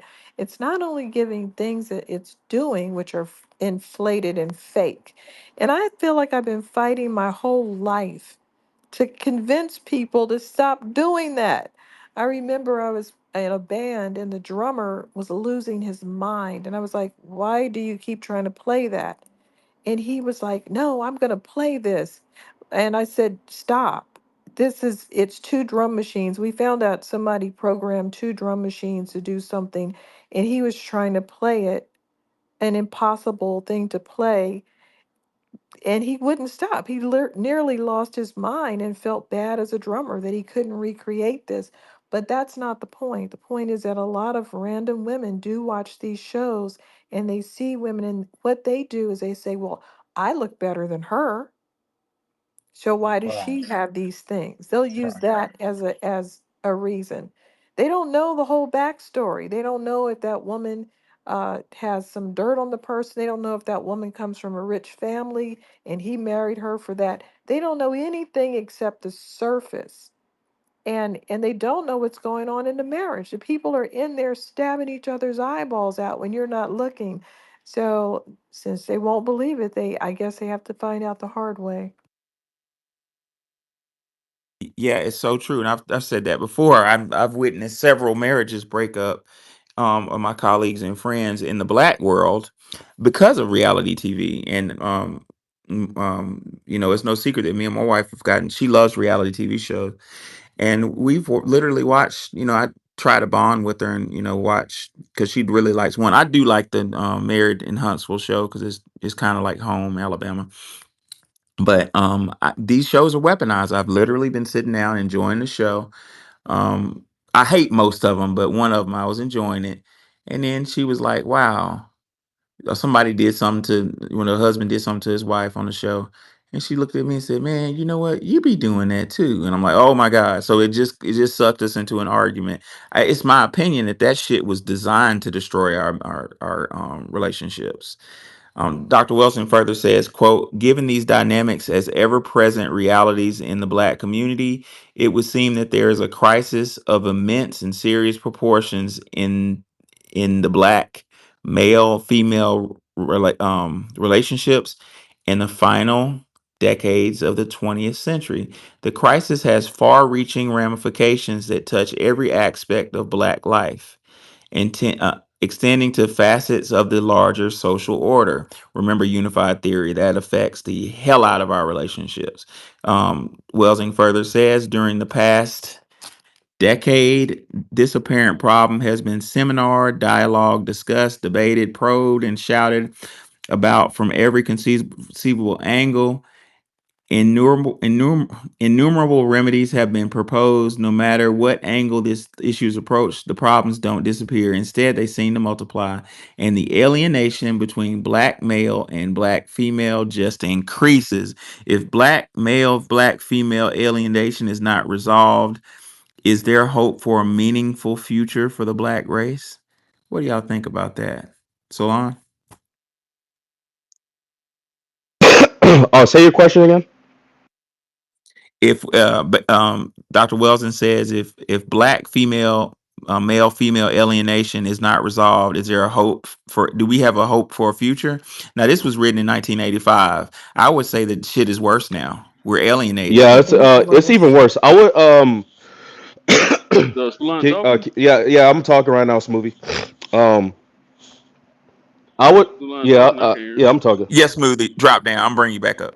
Uh, I would see. I mean, I read her works. I mean, the ISIS papers, but I have a faint memory about like the Black family relationships.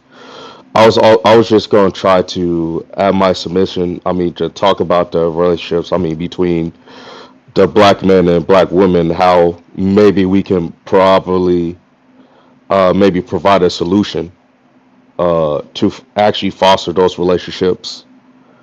Um, maybe a solution should be like, I think someone hit on some good points. I think Nikki and Wani, they hit on some good points about like, um, I forgot what the terms called, but people talking about, or women specifically talking about, oh, I need to get a man that's $1 million and stuff like that, and yada yada yada. I think an actual unified vision of Black American love is rejecting those Eurocentric values, such as individualism, patriarchy, and competitiveness. And I mean, a lot of those that undermines our relationship because our relationship is much different because we came up through chattel slavery. We came up through Jim Crow. What we can do is build actual partnerships based on cooperation and share responsibilities. Um, and the effects of like fostering an actual like Black American relationship, we should be encouraging the acknowledgement of our historical trauma and then and reimagining a future based on actual healing, unity, and empowerment. A key aspect in You there, how bro? or what can you hear me? You kind of broke up. You broke up for a second, but I can hear you now. Yeah, I was saying like a key aspect of understanding the process is understanding like how white supremacy has systematically damaged the Black family structures. Like I said before, Totally. from especially from the economic marginalization and marginalization and systematic racism has consistently worked to divide the Black man and Black woman. So, like reparations, therefore, should not only be limited to financial restitution, but it should also encompass starting with collective healing, restorative, emotional, spiritual, and familial connections within our community. So, as I said, by rejecting Eurocentric values, we should also reject Afrocentric values. And I know Afrocentric values, they harp on values of their community or spirituality. I mean, those things are important, but their type of community and spirituality is much different than what we came up with a lot of people try to relate to, like that Umoja or whatnot. And um, our relationship should allow more space for actual personal growth, mutual support, and actual equality. Um, this foregoing Eurocentric or Afrocentric approach to love and relationships would emphasize like actual healing from the legacies of slavery and systematic racism while fostering actual emotional intimacy and mutual respect. And it's kind of hard having emotional intimacy because for what we go through in society. So we should definitely be having that space with each other, and that should be Exactly. opening up to speak about their traumas and whatnot. Because a That's the lot of people, go go ahead. ahead. I was I'll just let my gonna just play. I'm just agreeing with you. That's exactly the problem. And I'm gonna be open, like, even within my marriage, that's the problem is we deal with trauma, microaggressions all day on our jobs and in the world. So seemingly it's really difficult. I'm not gonna say it's impossible, but it's difficult to have the bandwidth emotionally to hear your spouse's, to be that shoulder to lean on when you're fucking traumatized. I mean, you brought up a really good point. Reparations need when we get our reparations, we need a bonus check for, for maybe for the household, you know what I'm saying? Maybe a household um reparative justice bonus or some shit. I don't know what we want to call it, but something needs to be done about that because the system under officially from the United States has sought out to fucking destroy our unions. I mean, job unions are marital unions. You know what I'm saying? It's destroy the fucking family. Dr. Wilson says, case in point, already some blacks are discussing the relationship between black male and the white female, or the black male and the black female and the white male. These discussions indicate that alienation has grown to the point of black racial suicide. Are we committing black racial suicide? What Dr. Welsing is arguing on a subconscious level is trying to actively seek out an other, particularly a white spouse. You're trying to erase your blackness. And she calls it racial suicide, which is interesting. In the title of this chapter, well, quote, in the title of this chapter, I asked if this dilemma between the black male and the black female is a false problem.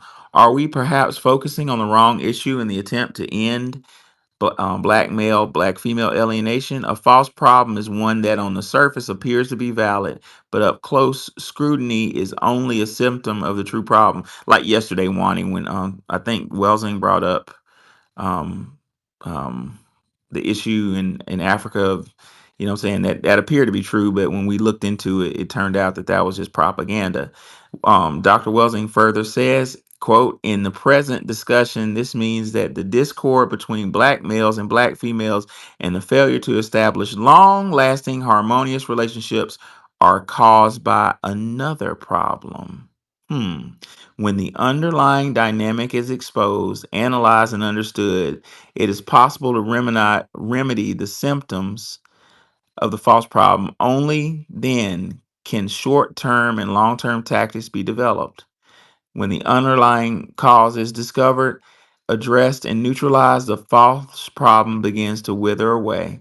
If we are successful in finding the true cause of alienation and neutralizing that cause, then black male, black female alienation will yield to true harmony. That was very powerful and very sad. It was a little dense, so I'm gonna break it down for the listeners that didn't catch that. What Dr. Welsing said, she treated the system of white supremacy like a medical issue. And what Dr. Welsing said, we will not, I repeat, we will not have healthy black relationships until the system of white supremacy is dismantled. Damn.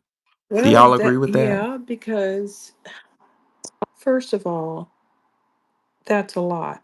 But yeah, I do agree with it because what they've done is they're dismantling everything. Not only can you not have a relationship in peace, you can't even have friends. Everything is trash under this system. Every relationship you can think of is really strained, and that's the way things are going. Can I add to the combo as well? Yes, sir. Come on. So I think what I want to add is from that we should definitely create safe spaces for intergenerational conversations. So bring our grandparents, our parents, and if we have kids into the conversation where we can openly discuss like a lot of the challenges we face from internalized racism, the effects of the so-called feminist movement, and even sexism movement. Because I mean, a lot of black men, black women, we get treated like trophies and whatnot. Actually having healing conversations where we actively listening and having empathy. Because a lot of us, we don't really have empathy. We just like a nigga fuck you and all other type of stuff. And any damage that's caused by any harmful stereotypes. So, how y'all think about that? I think what you're saying is true, but Dr. Welsing kind of dropped the mic on you. You can basically, we're dressing up the problem. We got like a malignant problem that's infecting all of our relationships. And once that malignant problem is eliminated, resolved, or dealt with in a proper fashion, Dr. Welsing posits that our, all of our problems will slowly melt away. If the system of white supremacy went away right now, tomorrow, all of our relationships would slowly just start getting better. But it's a big problem to deal with. You know what I'm saying? I like her analogy, her medical analogy of like having a cancer. You know, you're not feeling well because you got cancer. Now you can give them all these medicines and do therapies and stuff, but if you just remove the cancer, your body's naturally going to get better. It's true. It's real stark. But in a way, if I may be honest with you, ladies and gentlemen, it's kind of a hard thing to hear because that's a real big problem. Come on, Lowski. Oh yeah, man. I mean, to be honest with, to be straightforward, like most divorces happen because of financial reasons. So there we go. We're going back to economic justice again. So we're talking about reparations. So have it. So imagine living in a world where our women don't have to get married for money, or what I'm saying, for economic reasons. You know what I'm saying? Or like dealing with those kind of issues, the burdens. Imagine the man doesn't have to work 80 hours a week. So, what I'm saying, he's probably, in a better mental state. You might even be able to make a little time for some, go to a shrink or a what I'm saying, to go see a psychiatrist or something. You never know. Deal with some of them deep seated, generational traumas that we've been storing away for generations. You know what I'm saying? Maybe spend more time with your kids, with your family, go on a date better. My entire 20s, I was working 60 to 70 hours a week. My entire 20s. I didn't take vacations. I ain't do anything.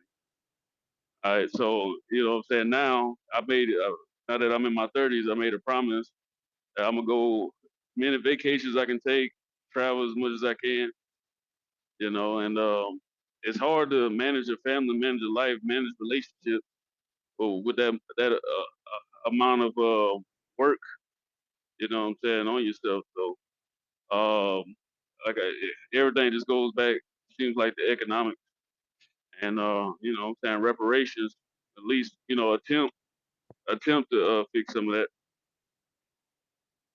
Yes, Lowski, and that's intentional. I was watching Shahrazad Ali today on one of her it's called her last interview before she retired. That's just the name of it if y'all want to watch it. But Shahrazad said that she said that I'm paraphrasing, but she said that that's the system of white supremacy does that on purpose. It tells our black females do these fucking shows. This is what a man is. This is what a black man is. A black man. What did Kevin Samuel say? That's a high value man. You know what I'm saying? He does this, he does that. So they portray what a man looks like, and then intentionally they say, okay, society, don't give this to black men, don't let them have it. It's all going to the fear of genetic annihilation. It's a tactic to keep us from getting with our women, to keep us from procreating and having babies, and it makes me outrageously fucking mad. How would dare you mess with the natural order of things? Why are we letting these people get away with this? You know what I'm saying? I was looking at a statistic that shows overall, Black men are not having enough sexual intercourse with black females. Like this system. What I'm trying to say is this system is working like against us. It's working, and I don't think that many of us. Well, this is just my opinion. I don't think we really comprehend what the system's doing is keeping us away from having something that's guaranteed by by a higher power. We're guaranteed, what I'm saying, these are birthrights is what I'm saying. It's denying us our basic needs. It's real ugly. So we should foster romantic relationships with black women through supporting black business, job creation, and making a black business perspective. Then, if we want to focus on economic power, Right. should we try fostering that? So let's say I get with a chick and pretty much our hobby is just supporting black businesses, and then focus on actually creating a job or whatnot. So we should probably focus on that.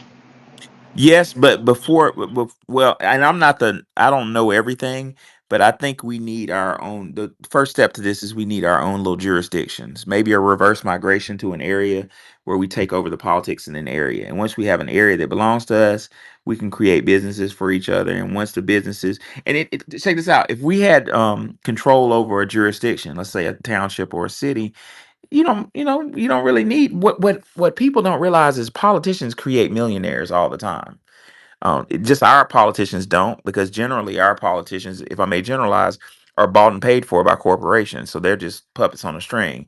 But politicians in other communities create millionaires. You know what I'm saying?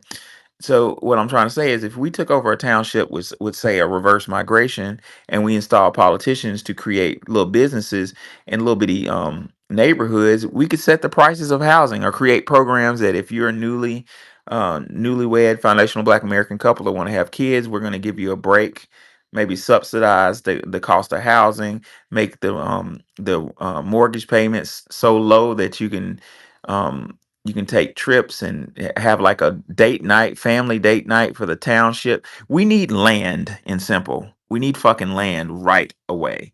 Christopher, what you got?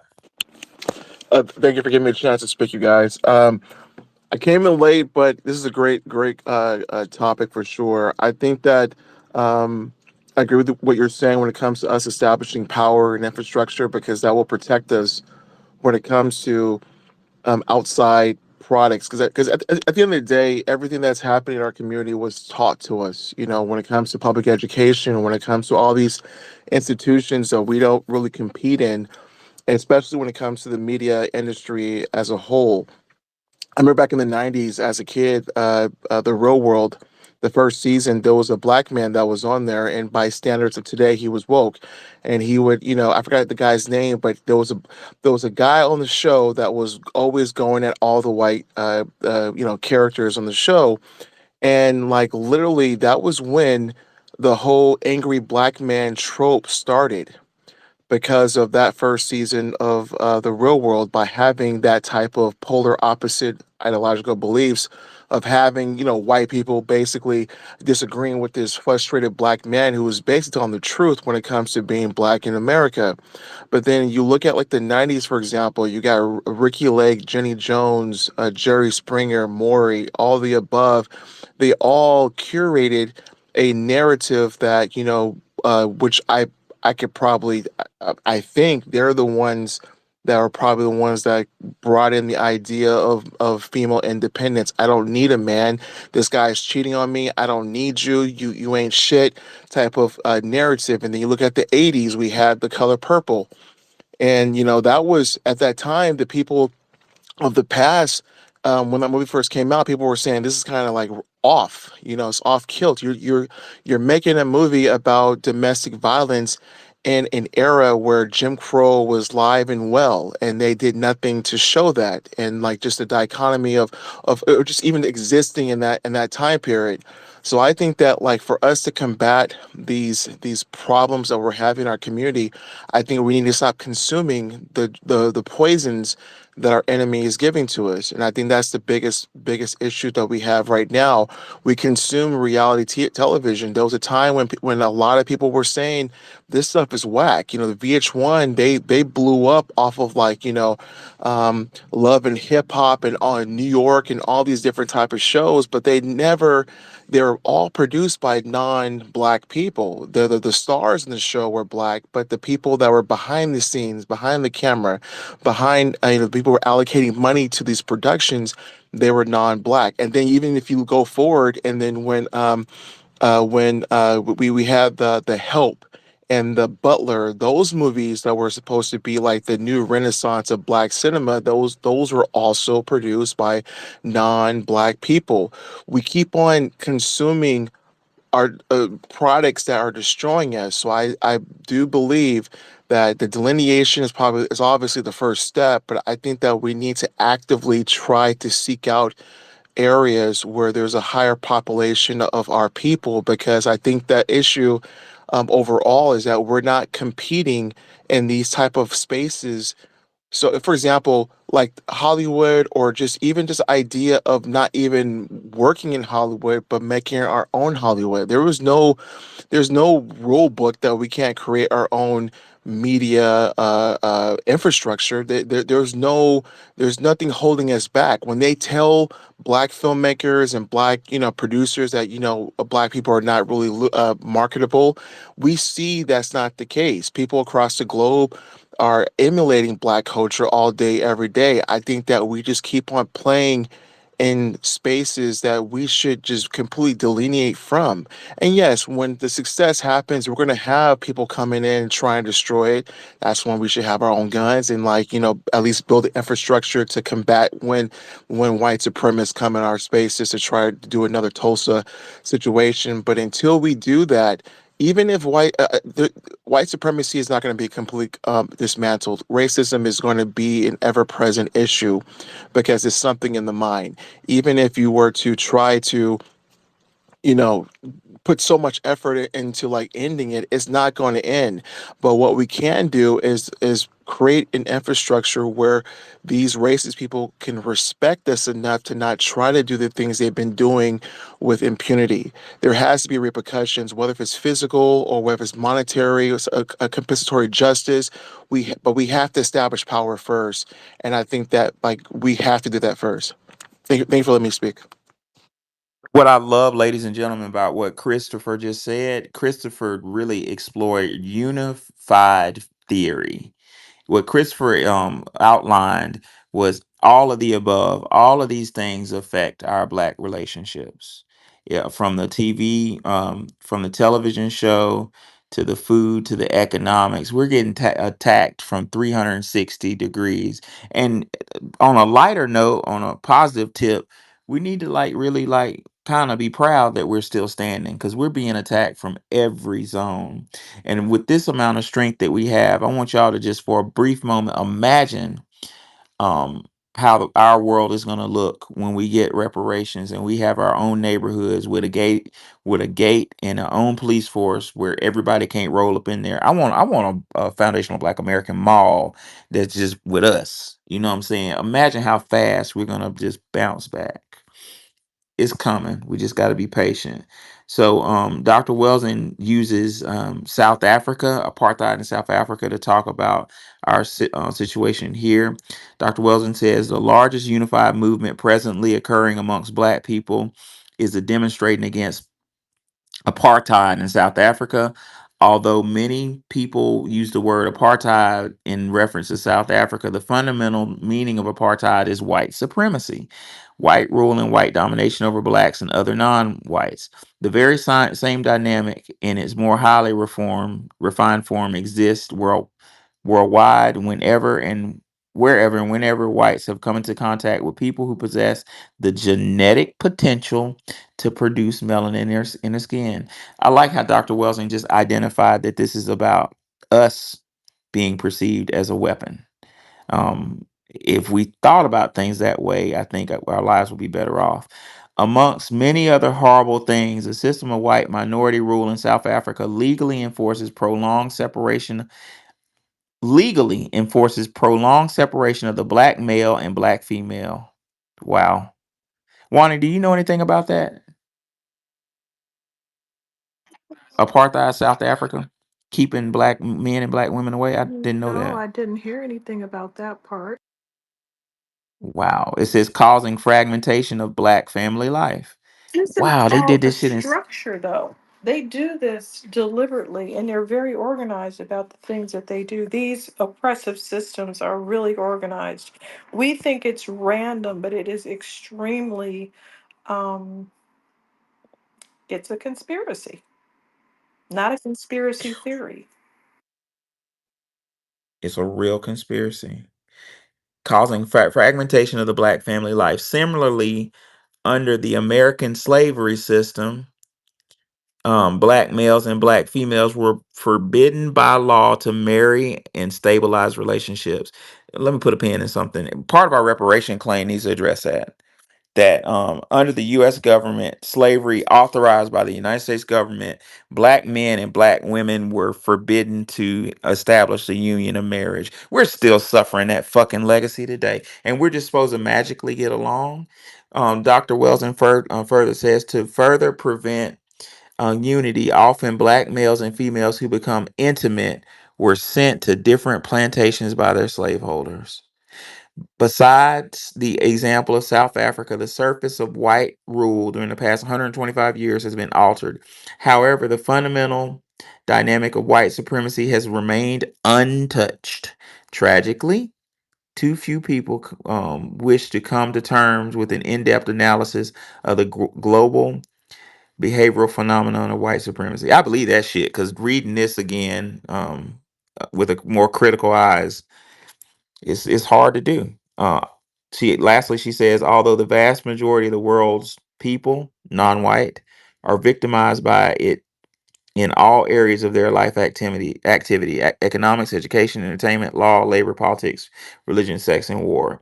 Failure to analyze the white supremacy dynamic deeply is a tragedy because this dynamic is the fundamental cause of failed relationships between black males and black females.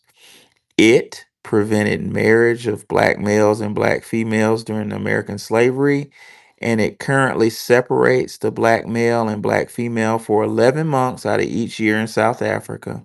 This same white supremacy dynamic has kept Nelson and Winnie Mandela apart for 20 years. Because whites fear genetic annihilation, and because only males can initiate sexual intercourse forcefully. During slavery, black males were oppressed more harshly than black females. This pattern of greater pressure on the non-white male is historic and continues. Let me put a pin in something right quick. I wonder what is that why those dominant society educators were screaming bloody murder at these at foundational Black American elementary school students. Is that what that was about?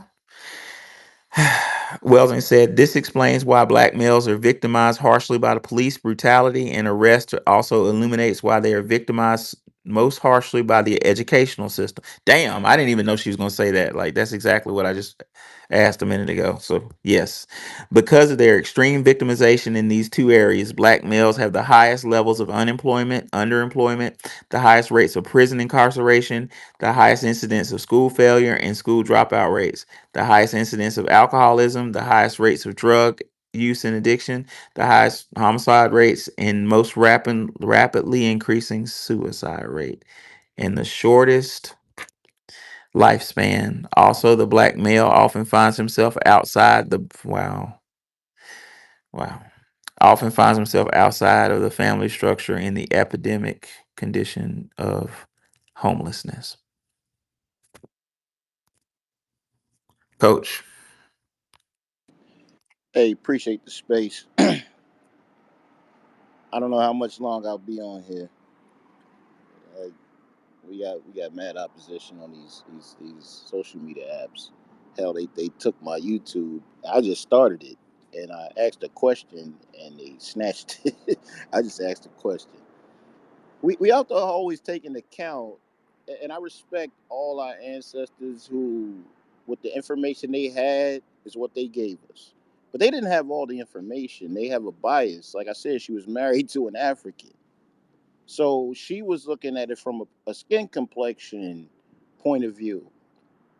They never talk. They never talk about tribalism on the continent of Africa. You never hear a Caribbean Pan African talk about that. Like we gotta really dissect the biases of our ancestors who have left us these pieces of this puzzle. Like Neely Fuller Jr.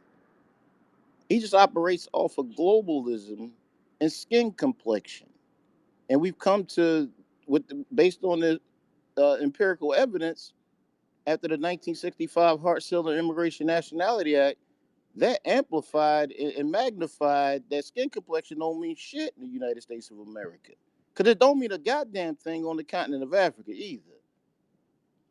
And it's not to shit on our ancestors, but it's really to bring reality. Like, I don't have any sacred cows. 4 years ago, when I ran into y'all, I put all my sacred cows on the table and I'm vetting them myself in real time. Like, I'm asking an infinity amount of who, what, where, when, why, how questions because they have a bias. Tribalism is real.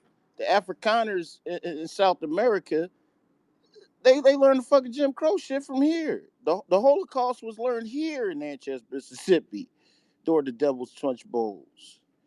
So, like I said, I'm not, and we have to correlate what's happening in real time, what's happened in our life experience, to as far back as where we can go with our ancestors. We have accomplished a lot.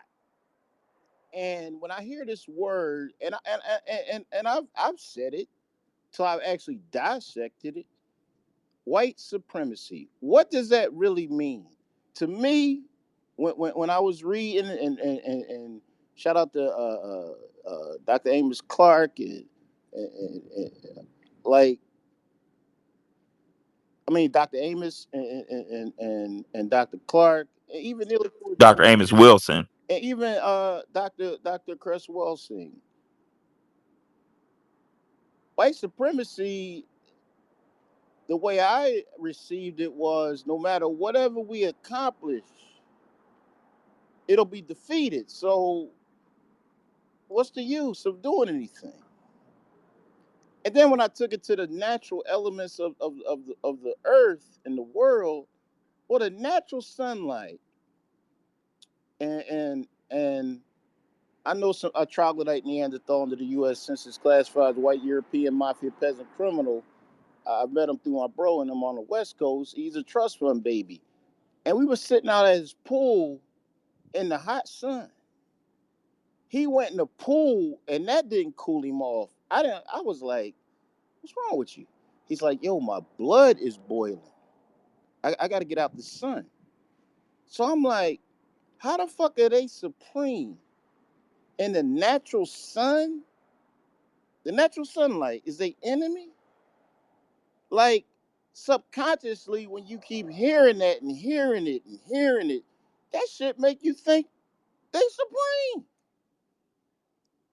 Speak my piece. That's interesting, Coach. I'm want to kind of like move along. That's really good. That's a really good point. But I wanted to kind of get to this the point of um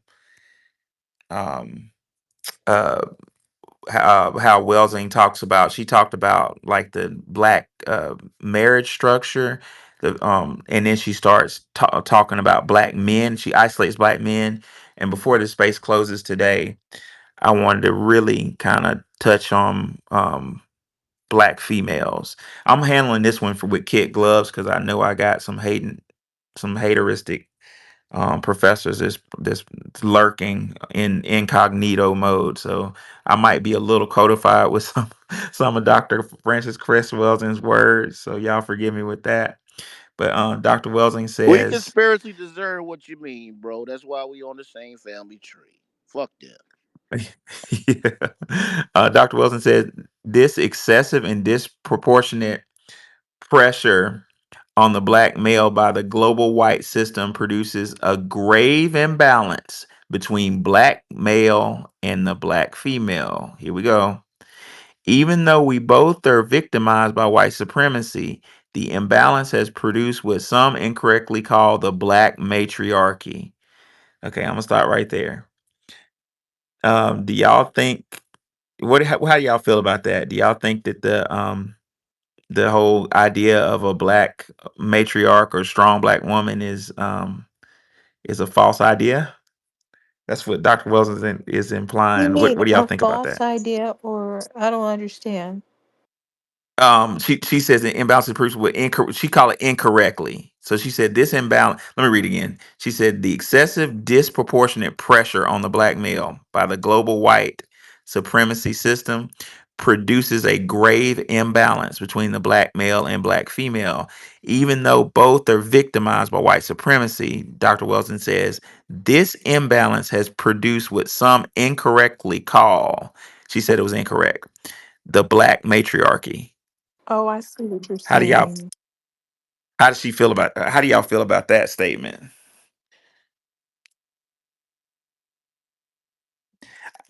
If I can kind of summarize it, what I'm trying to say is, do y'all? What I read Dr. Wells to say is the idea of the strong black woman is manufactured to destroy the family. What do y'all think about that? I think we've all had to be strong coming out of slavery. We're used to being different. We're not like fragile white women to begin with. I mean, how are you going to be fragile if you're enslaved? Okay. We've always Facts. had to be strong. We've had our children taken. We've had our mates taken. You didn't know what was going to happen on the drop of a dime. Your family was being traded like trading cards. So we've always had to be stronger. We are a different group than them. So if they're comparing our women to their women, we're going to look strong. We're going to look like we're combative or whatever they want. They're doing things to make us combative and then saying, oh my gosh, look how mean you are. I mean, do you know the dumb things that these people say? And they sit there and look like, why are you mad? Really? Um, they're either not smart or they're extremely crafty, um, very evil, crafty people. Or either they're not smart, because I'm certainly I smarter thi- than them, and they keep trying to throw shade, and I can see them throwing it a mile away. So I really don't know what they're doing. that's where I stand, Wanda. You hit it on the nail with me. Like I'm like, is this some type of evil genius shit, or is this like just like a lack of perception? Like, are you an imbecile, or No. like is this like some? I can't tell either. I'm glad They you do said that. dumb things and they do clumsy, cringy things, like ask you about your hair, try to touch you like your skin isn't real. And it's just like, really? After all this time, you don't know what I am? You haven't figured that out yet? Yeah, come on, people. We had the Silk Road. Everybody should have already seen Africans and Chinese people and all of that. This isn't new. People aren't new. Come on. Dr. Welton further says, however, this is not black matriarchy, but well, I'm sorry, but white genetic survival necessity and its fear of the potential for genetic annihilation that the black male present. Like this part of the book always ends up pissing me off. I still love Wells and I'm not mad at her, but the truth of it pisses me off. What Wells just basically said, ladies and gentlemen, is the system of white supremacy labels uses the black female against the black male to make us feel like we're less than a man because it's afraid of us wiping them out genetically. The truth sometimes is hard to hear. That's how I feel about it.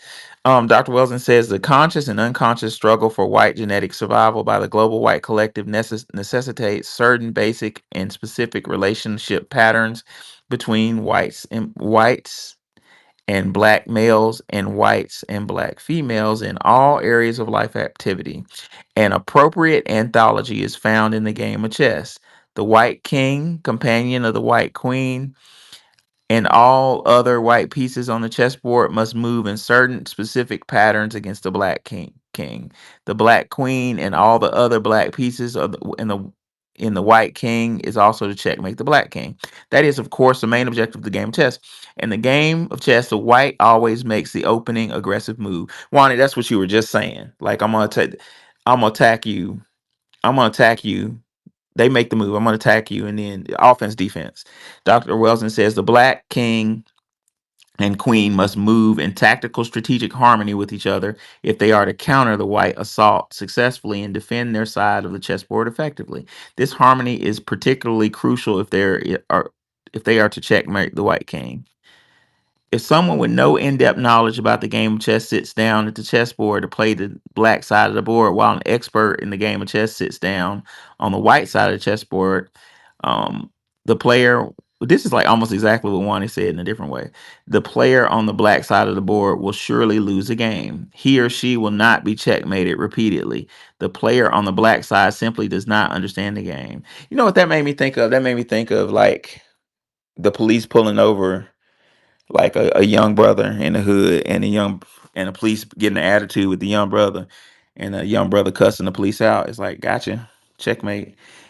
But Dr. Welton says, if, however, the same person, excuse me, who repeatedly has lost all previous games, takes it upon himself to sit down and master the game of chess through continuous hard work and study, he or she will have an excellent chance of being victorious. So Dr. Welton said we'll have an excellent chance of being victorious This is, with constant. oh, go ahead. Go ahead. I was just going to say, this is what my father did. That's how he navigated around white supremacy. He got along with everybody. He didn't get combative with the police. He, threw them off with jokes, and that was just his personality. But that he used that personality or that charm to navigate around white supremacy. And he would confront people that he knew if they would say something, stupid or off-putting, because he had to work with certain people um, that were white, and he had very few problems with people because of his personality.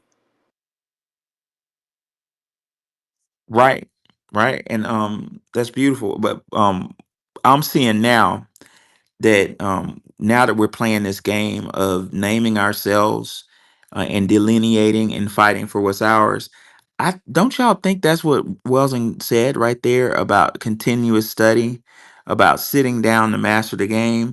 You know what I think happened? I think after Obama got elected and we got screwed over in that administration, I think a lot of us were forced to sit down and just say, "Man, look, what just happened?"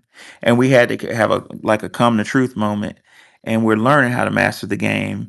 This delineation movement is a step towards mastery. She said, with consistent and continuous study, he or she can become an expert, establishing a pattern of continuous wins and successes.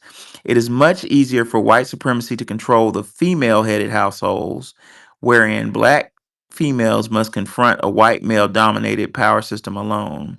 Further, these female headed survival units eventually produce, oh boy, here we go, more passive and effeminized male offspring or male offspring with dysfunctional behavioral patterns who, in many cases, eventually will be incarcerated as antisocials, continuing the necessary black male female separation.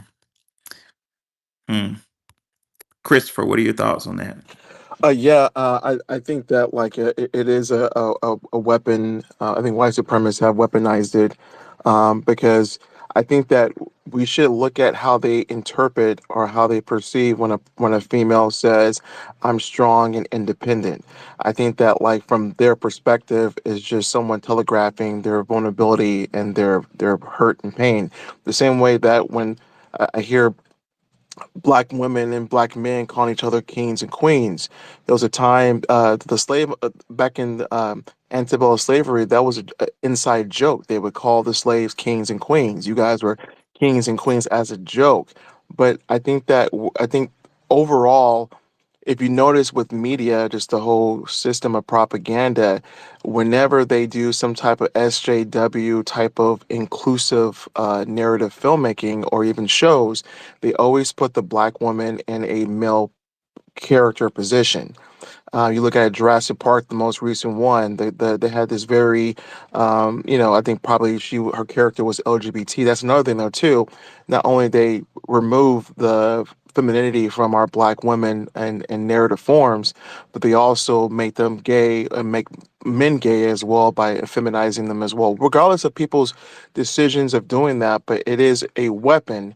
But I think that like we've seen anecdotally throughout the years from the 90s and the 80s and the 70s of just how uh, there's always been an image of a black man and a black woman in a position that they're not naturally in.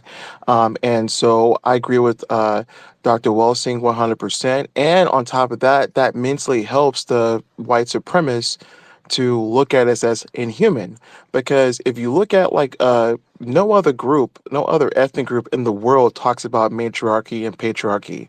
It's a feminist talking point from the white supremacist community. But if you look at like the Hispanics, the Arabs, they don't talk about patriarchy and matriarchy. I live in Los Angeles, and I remember I used to rent a creative space in East LA, and in the morning there was a little pop up tent. It was a Hispanic couple, it was an older man and an older woman, and in the morning I would just go over there and buy my breakfast there.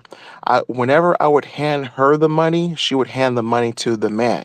Now, regardless of like if it's right or wrong that she should put in her pocket or not, my point is from a anecdotal, I observe a different group of people that they prioritize on patriarchy more so than matriarchy. And then from anecdotally, I have experienced the difference between a matriarchal family and a patriarchal family. On my dad's side, a majority of them are all like nuclear families. They have a husband in the house, a working middle class. On my dad's side, I have some on my mom's side, but all the chaos that I'm seeing, I'm just observing. Unfortunately, it's coming from my mom, my aunt, my first cousins, and it's always over stuff that's not of a priority. But I'm not saying that that's universal across the board. I just think that. I think that we need to allow our, first of all, in the Bible, where if you believe Jesus Christ, Lord and Savior or not, the man is supposed to cover the woman. She's not supposed to be in the front line, fighting, against another grown man. That was never, if you look at any civilization, they never had females in the front because they're basically their bodies are not the same as men. Everyone has their role, their natural order of role. It doesn't mean that one is superior or inferior. But I agree with her 100% when that push of matriarchal households was pushed on our communities by separating the man from the household, especially with welfare, for example. Welfare wasn't designed for us initially. It was for white women, and then eventually they started allowing black women to have it, but they had to go through so much red tape, and they weren't allowed to have their male counterpart living in the household. If you want this government assistance, even though that you're a victim of white supremacy, we'll give it to you with all this red tape, but your man can't be here. Whether if so that became a cultural norm for the ones who needed welfare. And so that, and then also all the propaganda that we just been getting bombarded with generationally, that has created. I'm gonna let you continue to cook, but you said something very important, Chris. You said you said that the black male needs to be was created to be a protector for the black female. I agree with that. And my brain did a connection with what Wani said earlier. Wani said the system looks disorganized. I'm paraphrasing you, Wani, but it's hyper organized. It's just down to the nth degree organized. And the connection I bridged was when I was with my undergrad doing observing her student teaching, and I noticed a pattern of young, proud. Um, 7 and 8 year old black boys acting like men, really being yelled at in the hallway, taken out of the class, and took in the hallway, saying, "I will not tolerate. I will not tolerate you doing it. Do you understand me?" I was wondering, is that trying to But right. in a am I crazy for thinking this? But in a hyper preemptively conspiratorial way, is that trying to break their ability to protect their female when they hit puberty? Yep. Yep. Wow. And I think that also white supremacy is the automated machine in the mind. I think that a lot of people, whether they acknowledge they're a white supremacist or not, the ideology is so inundated in their whole persona, their whole personality, to a point that they don't even have to consciously think or plot to, be against us. They just do it. And I think that, like, our mothers, our daughters, our grandmothers, our sisters, hopefully in a kind of uh, uh, utopia future, that being strong doesn't really matter, because it's the man that needs to be the strong one to go out in the fields, or go out and combat against any outsiders that's trying to destroy whatever infrastructure we have. And I think I saw something online, whether it's true or not. There was a study about, like, all the men that are incarcerated typically are coming from, a single parent female household. I'm not making an accusation that they're, women are wrong, by no means, but there was a study that a lot of the criminals in prison come from a matriarchal household.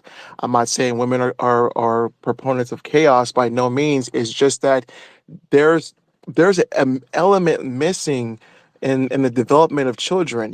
I've met, I'm a veteran. Anecdotal again. I've met a lady that was in when I was in the Coast Guard, and her persona was way different than my sister. She was black, but she was raised by a single parent father, and regardless, the father didn't know how to raise, a girl, by no means. But it's just that part of that study was also saying that typically single parent households of fathers, the kids typically are not incarcerated and have a better chance of excelling economically in the workforce. Again, I'm not saying that women are bad or wrong. I just think that we're being attacked. And again, like I said yesterday, the superordinate class of white supremacists, they have nuclear households. They understand the value of having a patriarchal structure. Matter of fact, all ethnic groups outside of our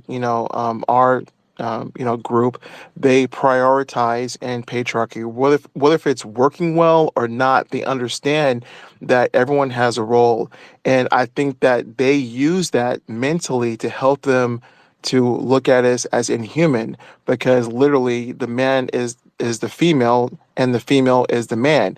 And one more thing, there was a time when black men were constantly being told they're boys, and that's kind of part of our culture now, of like calling white men boys.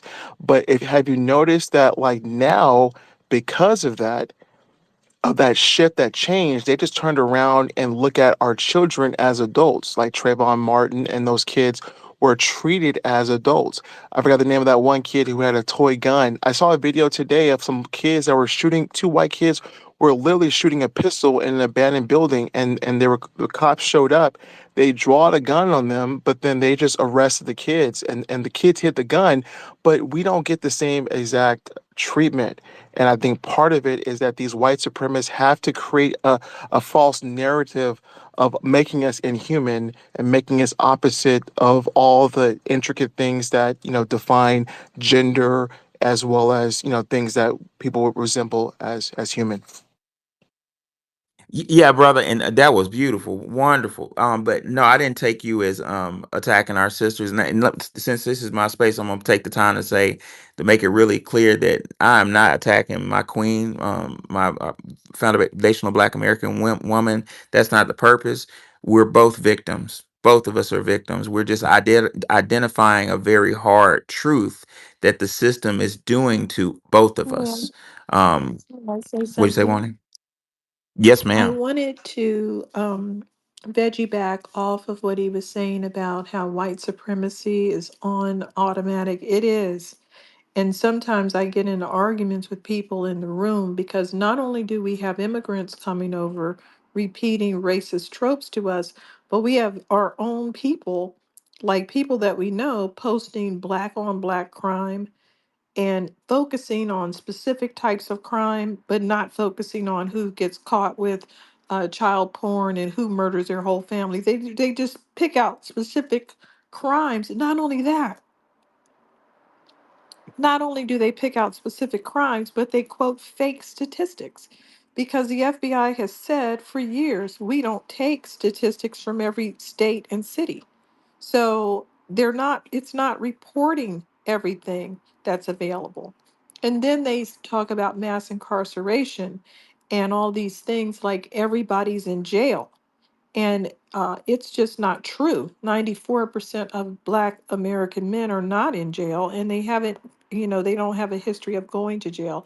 And when you line up what Black American men are doing alongside white American men, it's very similar, except they just don't have the same outcomes in terms of getting jobs. And like we already said, that white men can get jobs without a degree, and Black men have to have 3 degrees just to get what a white man can get.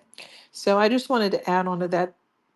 When we have our own people repeating these racist white supremacy tropes and coming in the room sounding like, the town crier, it is really frustrating.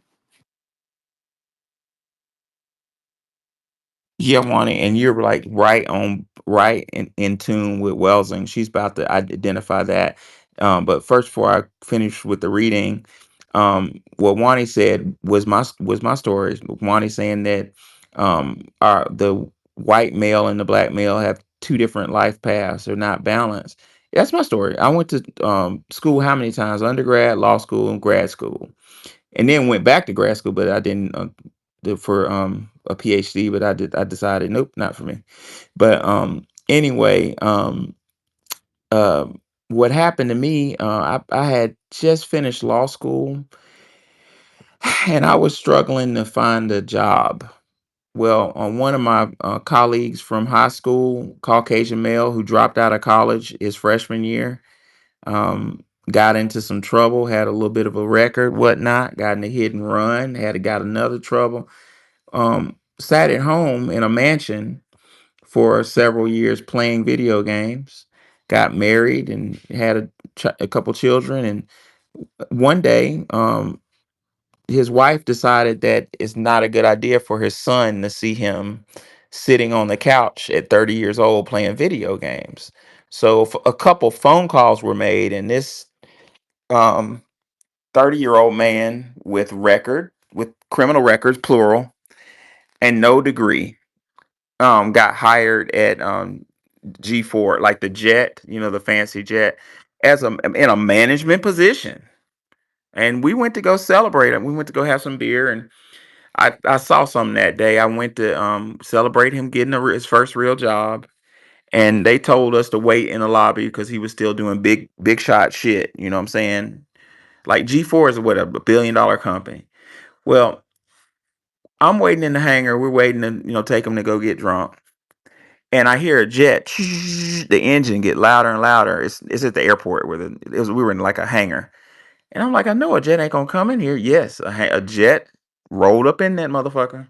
It needed some maintenance or whatever, and engine shut down, and the ramp came down, and out came about 8 or 9 white boys from ages.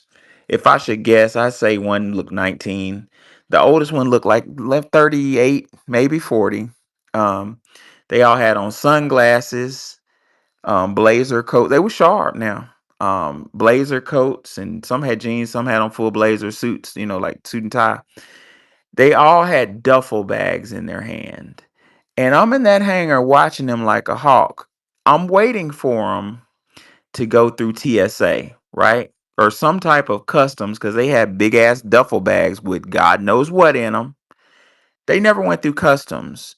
They walked out the fucking front door, jumped into a um, Suburban with blacked out windows, and drove out amongst their merry way. And when my colleague got off, I talked to him about that. I was like, man, I saw some dudes like get out of a plane and just walk outside, get in a truck and drive off. They don't go through TSA. And he's like, no, bro, when you own a jet, you don't have to go through customs. And that ruined the rest of my week. Cause I realized where the fucking drugs are coming You do from. have to go if you're on a private. What year was this? How did it get 2013. away with that? No. But it wasn't 2013. It was 2000, and I still was in Birmingham. 2000 and like 8, I 9, 10 still ish. can't see that. They must have really been doing something underhanded. I saw that shit with my. I couldn't believe Cause it. I walked up. oh my God, the most they'll do is just take everybody's passport and fast forward you through, but let you go with duffel bags? Yep, I saw it. Now they could have been federal agents, but one of them looked real young. Mm-hmm. Like that, he looked 18. You're getting special treatment for real. That shit ruined me. I'm like, I couldn't even enjoy my beer, man. I'm like, I got friends in jail for selling weed, and these motherfuckers jumping off a jet with duffel bags. Get the fuck out of here. All right. Anyway, I'm getting mad about it right now. Let's move on. Hey, I just wanted to veggie Go back ahead, off Coach. of what you were saying. To That's why we need to correlate and synchronize our life experience here on this soil, and not just leave it to a particular decade or period of time. We're still recovering uh, from the government sanctioned crack era. I grew up in that shit, and just what you said, that's been happening. It's happening right now. Fucking DEA is the biggest motherfucker. We them boys, Wiz Khalifa, they the biggest fucking drug dealers in this country. The company Coca Cola still gets coca leaves delivered because that's part of their patent. So just go back, and I have it on the pen tweet. It's called Dark Alliance by Gary Webb, and they really try to debunk what he was saying. You know, he was on date Phil Donahue and all of them talk shows, and it's really a shot when you assume that this government and country we live in plays by the fucking rules. That is the most naive thing that I've been waking up to being around y'all these last 4+ years. Like I expect everything to be fucked up. It was built on corruption, corrupting our ancestors, extracting all of their wealth. So I'm not shocked. And that crack era, a lot of these children that we see, their parents went through that. And that was another government sanction to break up our families. It just wasn't welfare because our people were able to navigate through that. We knew who our moms and dads were. I grew up in a household with my mom and dad. My mom and dad grew up in their household with their mom and dads. My cousins grew up with their mom and dads. So it just wasn't welfare. And even when I did institute, our people, we know how to navigate this this country, y'all. It's being published, but that ain't the real fucking thing. Just because our people weren't, I really don't like that word allowed. We fought for everything the fuck we got. The fuck they talking about? They didn't allow us. If that's the case, we still be in fucking chains. We never were allowed nothing. We fought for every goddamn thing. We never surrender. We don't know nothing else but to fight. Nobody's gonna allow us to do shit. And back to the matriarchy. I put a link in the chat. Stagecoach Mary Fields. She was misrepresented in that Caribbean uh, theme, The Harder They Fall, with the immigrant Idris Elba playing fucking dance hall music in a Black American Western. She was misrepresented phenotypically and physically. She was never weak. Like on the spot said, we worked as a family tree, as a Black family tree. We have grandparents, aunts, uncles, cousins, brothers, sisters, mom, dad. We know our roles instinctively. Nobody got to tell us to put it in a fucking book. We work together because we ever had was us. We don't need no fucking body outside trying to tell us and put it in a book based off their perspective. We flee that shit instinctively, culturally. Don't give a fuck what they put in a book. That's their perspective. How these fucking troglodyte Neanderthals of the U.S. Census classified as white European mafia peasant criminals move. Speak my piece. Good point, Coach. Dr. Welsing heats things up. She says, okay, stabilized union between black male and black female means the eventual end of white supremacy. It's just that simple. I mean, I'm not gonna whine about that, but that really frustrates me. Like, god dang, can we just have our family? That's all, don't give me a Benz. Just let us have our family. That's the one thing we've never been allowed to have. Ain't that a motherfucker?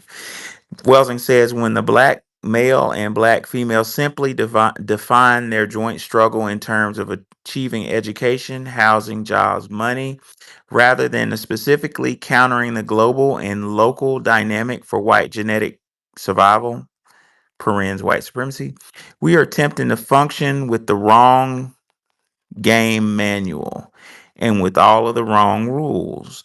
While we have remained confused, the global and local white collectives consciously and or unconsciously have mastered white genetic survival strategies in all areas of life activity. Thus, we as blacks are being checkmated, continuously by local and global white collectives. We are the victims of white supremacy who spend most of our time squabbling, struggling, and fighting with one another. Thus, matters go from bad to worse, especially in such critical areas as the black male female relationship, the very foundation of the black nation. Until now, we have attempted to function as united black males and black females with no knowledge of exactly how the white supremacy dynamic must drive the black male and black female apart. Therefore, we have failed in the past and we continue to fail in this relationship. If we understood white supremacy, the number one priority for each black male and black female would not be to reach out for one another with designs of dependency, love, lust, or marriage.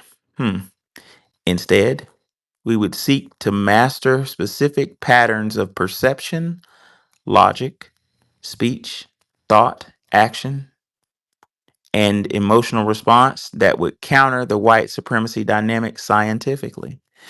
We would codify such behaviors and practice them day and night.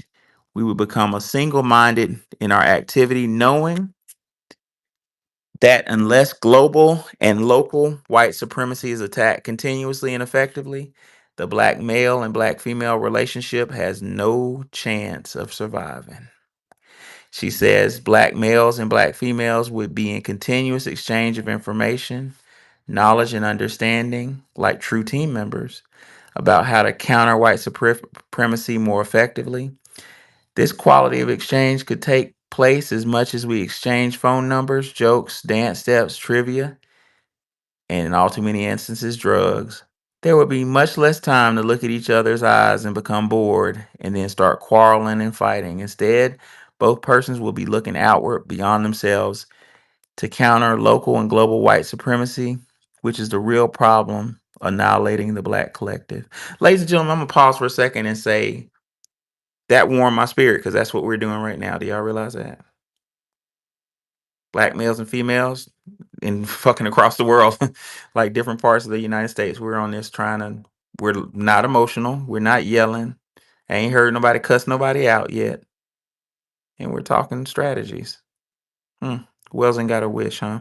Welsing said, actually, people grow closer together as long as they remain focused outwardly in the same direction. By maintaining a like minded focus, Nelson and Winnie Mandela of South Africa have evolved possibly the strongest marriage known to black people worldwide.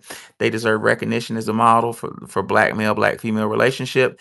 They are looking outward but beyond themselves to fight white supremacy. By fighting white supremacy, they prevent the force of injustice from driving them apart. When both the black male and black female take up the struggle for justice against white supremacy, they are endowed with the strongest possible insurance that they will remain united. They are united in a common effort against injustice, and simultaneously they express the strongest possible statement about respect and love for themselves as individuals. In doing this, the black male and black female are declaring that they have conferred upon themselves the highest possible value, which is essential if there is to be a self and group defense. The new answer to the male female relationship dilemma is for the black male and black female to make serious, conscious struggle against white supremacy their number one priority.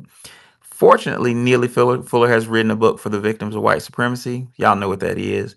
That details the specific behaviors of the black male and black female must adopt in order to combat their force that's driving them apart. Fuller suggests that the most critical question is how the black males and black females spend their time, energy, how they use 24 hours in a day. He recommends number one, constructive conversation. Number two, constructive work. Number three, sufficient eating and sleeping, and four, sexual intercourse no more than twice a week. I don't agree with number four. I'm gonna leave that one Why did he alone. say that? Um, I don't You know, don't want people but to get bored? you talking about number four? I don't remember the number. Just heard Number twice a week, one, and I was just wondering. number four Well, was hey, that's sex. better than my cousin's idea of twice a year to Ooh, preserve energy and build up your stamina. You don't want to talk to him. mm-mm. Yeah, yeah. I don't know why it's why I bought Neely. I'm gonna be brutally honest. I like listening to Neely Fuller, but I bought his book years ago. And there's brilliant stuff in the book, but his book reads like one of those manuals that the military gives. It's like it's like subsection A, part one, do this, do that, do that. I feel like I need like the audio book or something, and I read all the time. But I'm gonna get disciplined and sit down with a highlighter and outline Neelish Fuller's book because it does have brilliant stuff in it. It's very brilliant, but the way it reads is kind of like an engineering manual or something. Last but not least, she says these suggestions deserve our full consideration. If energy use was limited to just these activities by black male and black female, certainly we would become more responsible towards ourselves as individuals. We would translate into more responsible interaction with one another. It is critical that we realize our present patterns of behavior permit white supremacy to exist. Directed radical change in black behavior, as successed above, will alter permanently in the face of white supremacy, its victimization of the black male and black female, and the destruction of the black male and black female relationship. That concludes that section, ladies and gentlemen. Um, Anybody want to come up and give comments,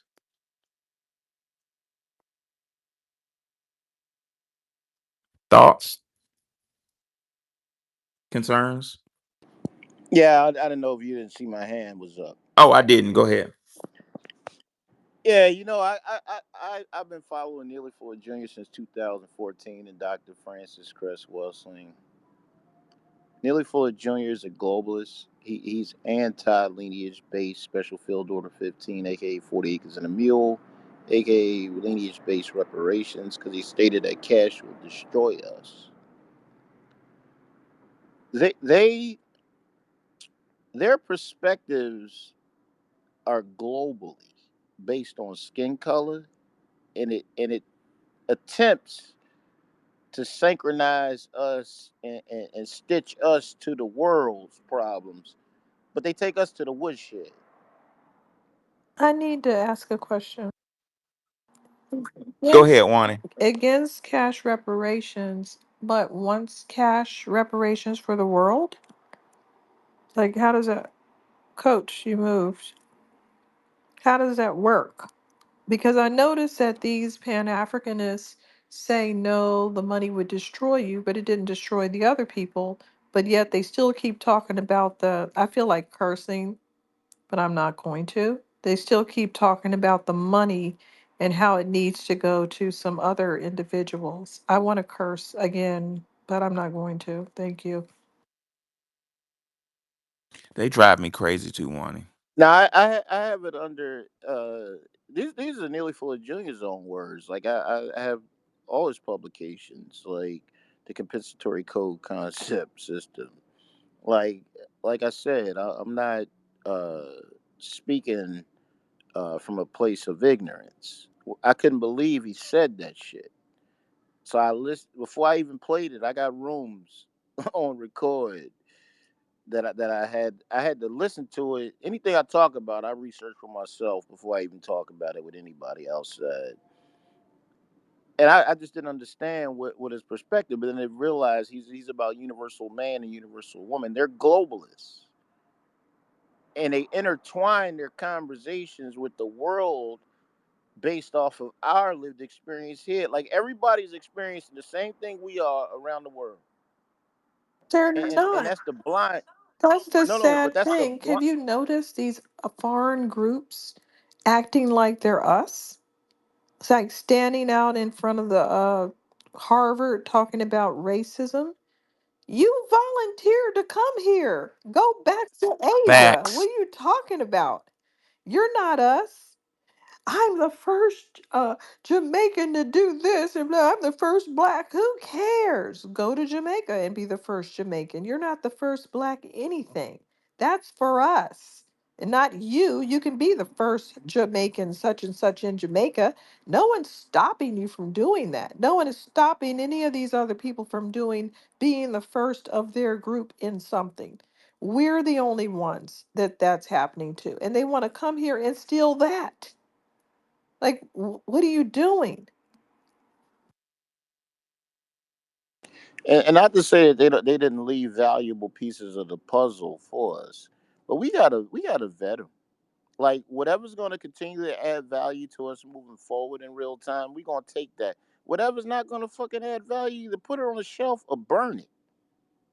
Because if you listen to them, they're talking like I said. Dr. Frances Cress Welsing married an African. She had an African husband. She didn't have a Black American Negro freedman husband. That makes a difference in her experience in matrimony. Speak my piece. Can you Come on, Oh, Dancy. I was just Oh, go going to ahead, say Wani. real Then quick to Coach, did he say anything about reparations for these other groups though? Or is he just saying that people, because we're brown, we're too stupid to handle money? See how that white supremacy works? See, I'm too stupid to have money, but I have it anyway to pay my bills. So how does that work? How are we paying our bills if we're too stupid? How are we paying them on a dollar? We must be actually good with money, or else we'd be laying up under everybody's house. And we're not. The majority of people pay their bills with limited money. So how do we do that if we're not good with money? Like I said, I have over 900 tweets on their pinned tweet, and it's up under there. But I'll go find it. I'll put it in the chat so you can hear it for yourself. I'm Because scared to it really listen. I'm scared to hear it. It's listen, going to make me listen. curse. All right, well, that's what's gonna have to happen because that's what happened to me. Because I've been following this gentleman.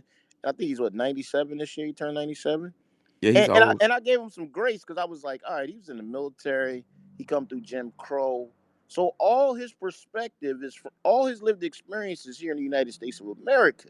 However, when they speak as though we're representing the whole fucking world that people got our phenotype. No wonder we can't get anywhere. How could we listen? Oh my God. I don't even know what to say.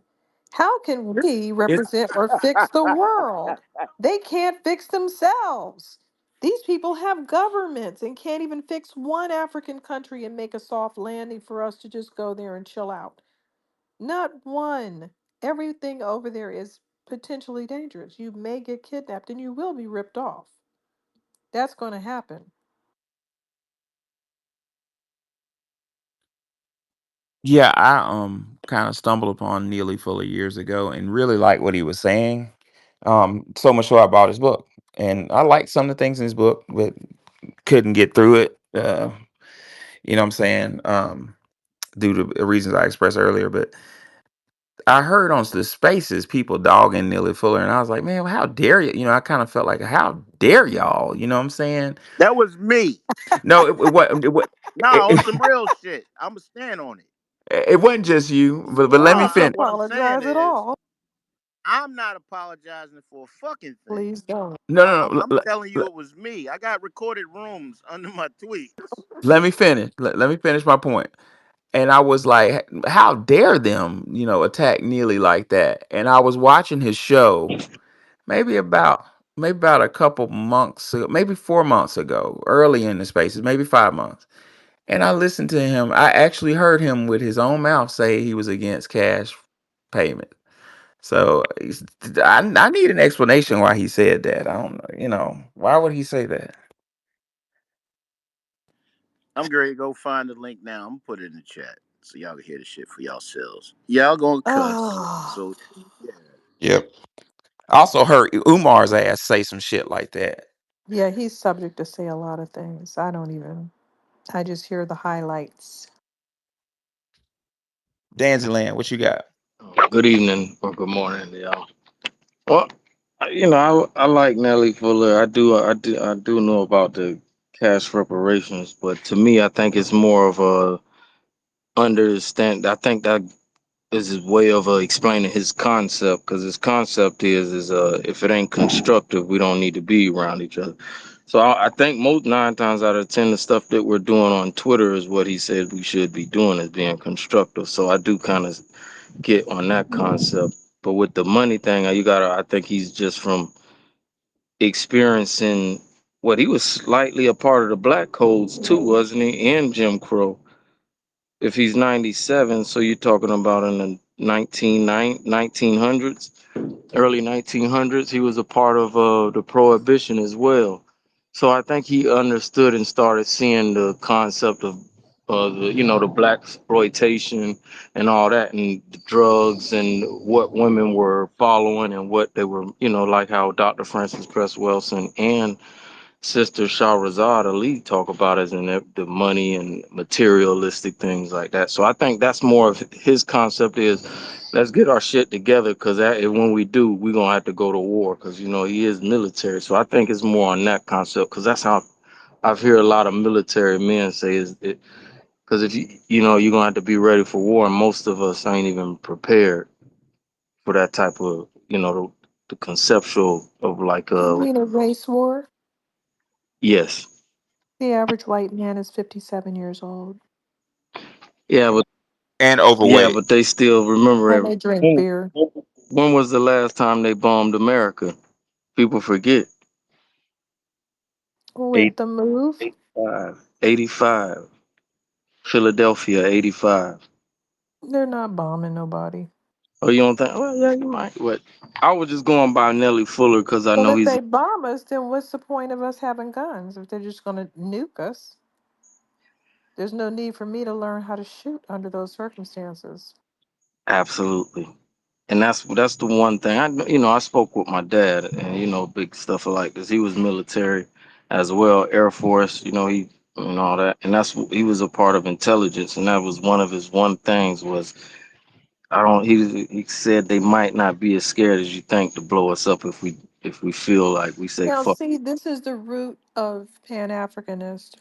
Mm-hmm. This is the No, root I of it. ain't. Yeah. Believing there's going to be a race war with, all the white people against all the black people, and we need to drag Africans with us and Oh no, Jamaicans and no, all I'm not. these. No, no. I was speaking about us in America. I don't. No, I I don't. I know, but wouldn't it be better if we brought 1.3 million Africans to the fight? I don't know See, No, because half of them would turn on right, but I'm us and just join the saying, white Yeah. that's supremacists. what I'm saying. This is They that see the all them loose mindset. cows and We're chickens never walk gonna around. have a They come race over there. war. We're never gonna have that race war. You can't even get white people off the sofa to defend their own women getting killed by Venezuelan gangs. I No. mean, they're not moving. They're talking shit, running around in the woods with their guns, shooting deer, threatening to shoot other people. They're not even organized. They could have really done something interesting on January the 6th. But they don't. What do you think that they were trying to do? They don't even have a message. We Oh, don't even My know what dad's they were side of the trying to family. do. oh, they're the biggest idiots My on the dad's world. my dad's side of the family is from DC, and dad was living up there in PG County during that the insurrection, whatever you want to call it. And I'll tell you something funny, y'all. When they marched, some of them were armed. The news doesn't report that, but when they marched, they did not go through the black neighborhoods. Okay, what was the Boston Tea Party about? What was the big, all the hubbub about? Anybody? It was about the Sons of Liberty, a group of white supremacists. It was real deep. So on a Surface level. surface level, it was about protest against the British There taxing. you go. Um, What was yeah, January 6th about?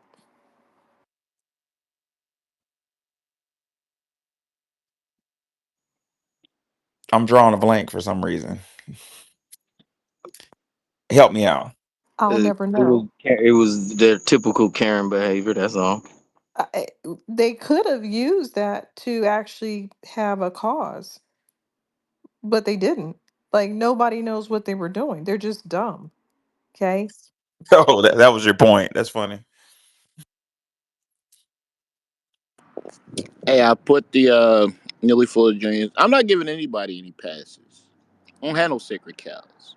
No, I wasn't asking you Especially, to, and especially no, especially when I've been following these individuals and supporting them and listening to the cows and for years, and to find out that you are anti lineage special field order 15, our reparative justice claim lineage based reparations, saying that cash would destroy us. But I have all your publications, and you're a multimillionaire living in Washington D.C. But did cash destroy you, Nearly Fuller Jr.? Speak my piece. yeah, I have a hard time trying to understand that Neely Fuller issue because it don't make sense to me. Like, it doesn't. Something's not adding up, you know. But I'm not gonna throw the baby out with the It's bathwater. Caribbean Pan African. Is Neely a What Pan the fuck it Africanist? is? He's a globalist. He talks Hmm. about the universal man and the universal woman. I'm telling you, if the thread that they trying to put us in is with the world based on skin color. They move in and out of it. You think they talking just to us? No, it's just based on skin color. Yeah, he does. He does, and he does say that he did lump us all as people of color. This is starting to make me angry. Next subject. What you got, Rivy?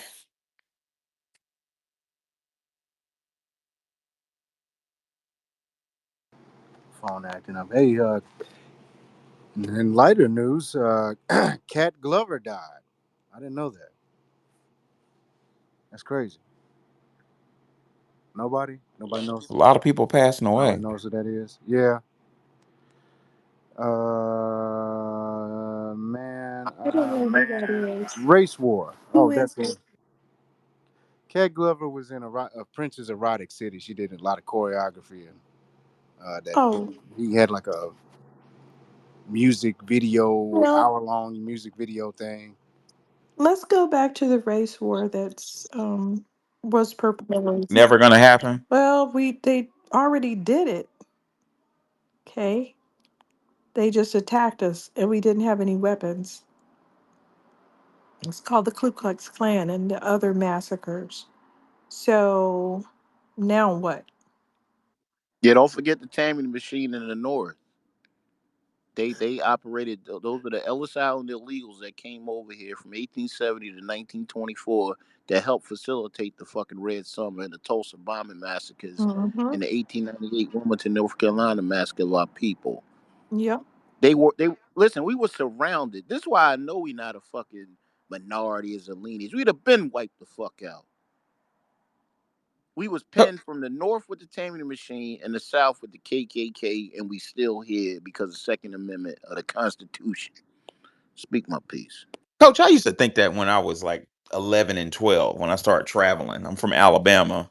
And when I would go to, I just started traveling a lot when I got around 12 across the country to visit family members and stuff. And no matter where I went, it was like a lot of black people everywhere. And I was like, well, I thought I'm supposed to be a minority, just no matter where I went. So I've wondered about that. And the same friend I told you about that worked for the jet company got a little brief job in the early 2000s with the census, with the government census bureau, a management job, like a high supervisor job without a degree. But I digress. And he would tell me that his job was to like send field officers to collect data. So he would, get them a car and send them out to go to the black neighborhoods to like try to get data on how many people. The census does that every so often. And he was joking about it. He's like he's like, man, why don't black people ever fill out census data? So I was wondering, you know, and I didn't say shit because we don't either. Like them folk come, my grandmama used to say, don't open that door. But yeah, so how the hell they know how many of us it is? You know what I'm saying? After my discoveries with academic canon that I've talked about for the last 6 months on Spaces, I don't trust any of this stuff in the book. I don't trust that Egypt is where and what they said it is. I don't trust any statistics. Dr. Francis Quest Welsing proved in the ISIS papers that Europeans are, what did she say, 1/10 population of the world back then. Like they're less now. So how do we get to be a minority? That's a lie. It's like everything's a lie. Everything's backwards. So I think you'd Because have a. minority is a political It status is. in the United States of America, just like Hispanic is a political status that Richard Nixon pulled out of his ass so people could get benefits.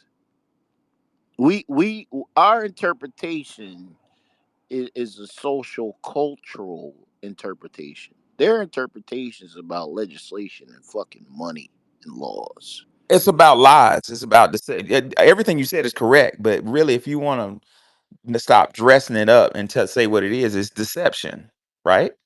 Yeah, and we got and like I'm gonna say, like I really think you need to break down once you finish all of this that meritorious manumission. We need to dig into that shit Oh, that shit's real, my friend. all the way to the roots because I'm gonna keep saying it.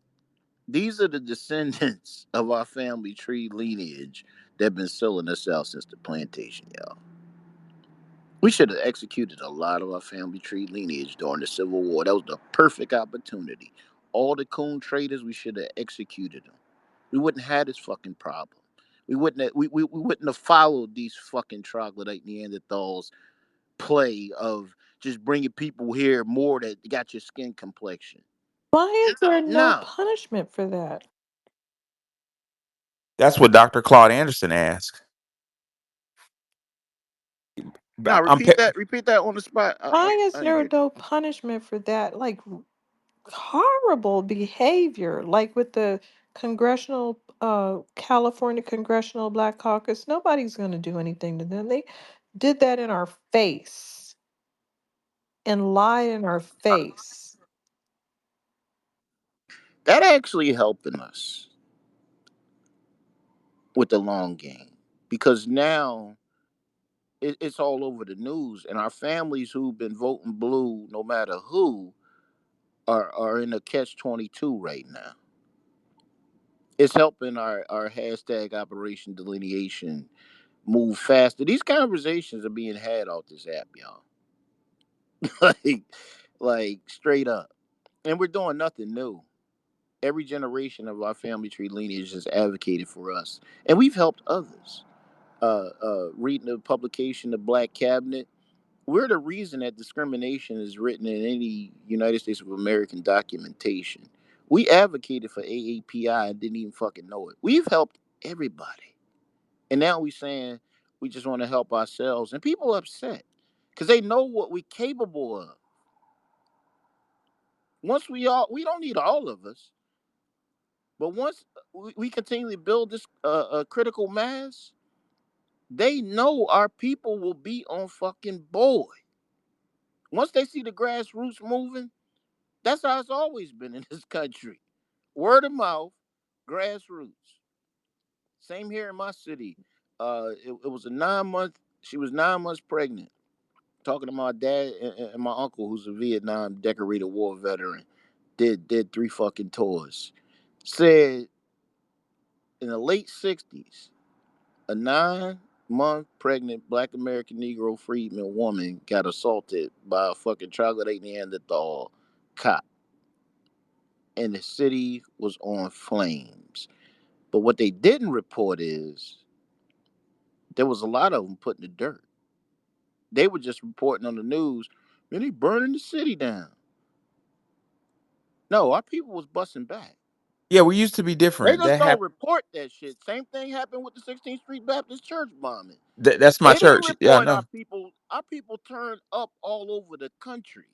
Go read the publication Deacons for Defense and Justice by Lance Hill. And Yep, Dr. Martin that Luther happened King in Jr. It It's happened a in it's Lakeland as well, like in yeah. Lakeland, Florida, during right before World War I. After the Philippine Wars, a bunch of black soldiers were coming back home. The ones that didn't stay in the Philippines.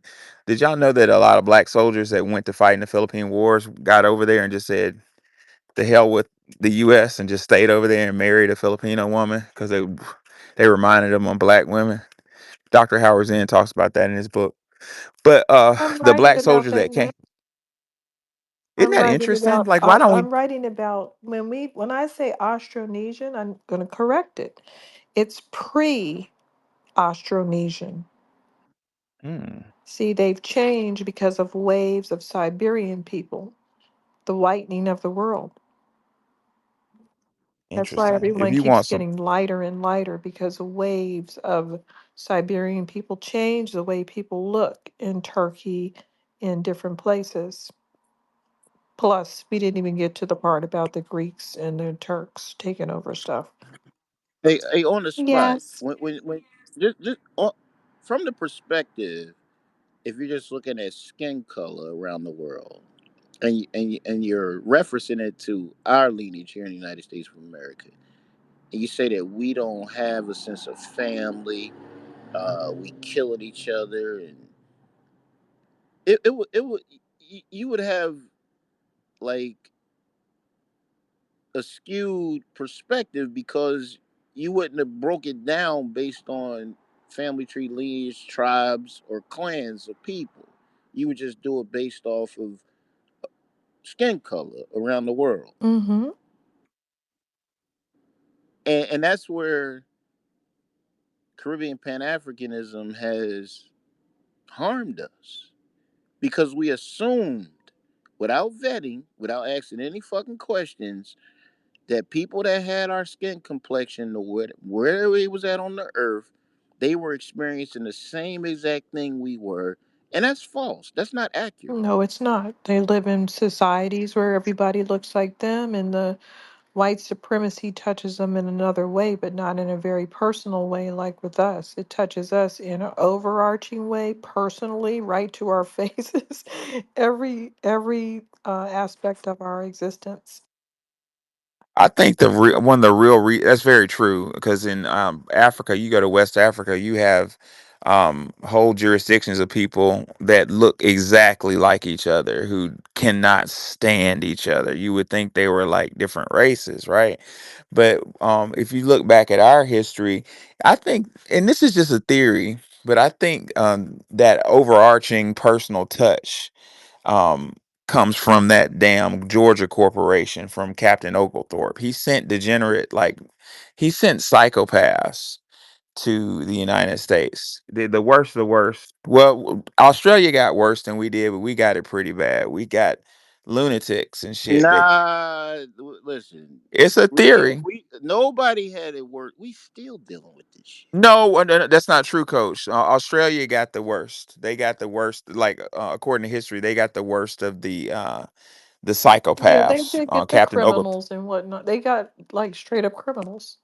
Um, We we did got too, a but blend, we got yeah, right. psychopaths, but they weren't like directly from jail. Like they were exiling people over here from European countries. People don't talk about that either. We had some people, but they weren't owning plantations. They were just criminals running about. Wani, if you want some scholarship about the Philippine Wars and the black men running away with, Mm-hmm. um, let me know. I got you. I got some shit because that shit blew my. I read it last year and it blew my mind. I had no clue. Because I like Um, we see these, we just see the remnants left of the Negritos, and they are what you would call pre-Austronesians. That's they inhabited a lot of places, and they're very, very uh, understated people. But they inhabited parts of India, Malaysia. I'm not going to read all the places, but it was called Sundaland. It's a huge area. And while they were there, these other groups came in. So other groups that were um, mixed, they were part Neanderthal coming out of Siberia. They spread over to these areas, and you can see how they just follow them around no matter where they go. So they go to Taiwan, and these lighter Asians, which we call, you know, Siberian ancestry, they go. Then they get in a fight, they kill them all, and then they have that, that little festival of the little black man that they still celebrate, the Black Dwarf Festival. They have all kinds of names. Ritual of the Short Black People. Um, they keep following these people everywhere they go. That's a whole new thing that I uncovered recently. Every time they go somewhere, so um, they go to the islands, and some of those people go there too. They go to the Pacific Islands, and some of them go down there. That's why you go down there, you see these people that look like they're of African descent, and then you see people that look like they're not. So every time they go somewhere, these people are behind them, maybe could be 1,000 years behind, could be tens of thousand years behind, but they're definitely following them, and they're first. No one else is, no modern human is before them. And it's just so one, interesting. let me get an understanding. The Siberians are following the melanated around. Yep. Wow. And that's ancient. We didn't get to the part where, you know, the white people emerged.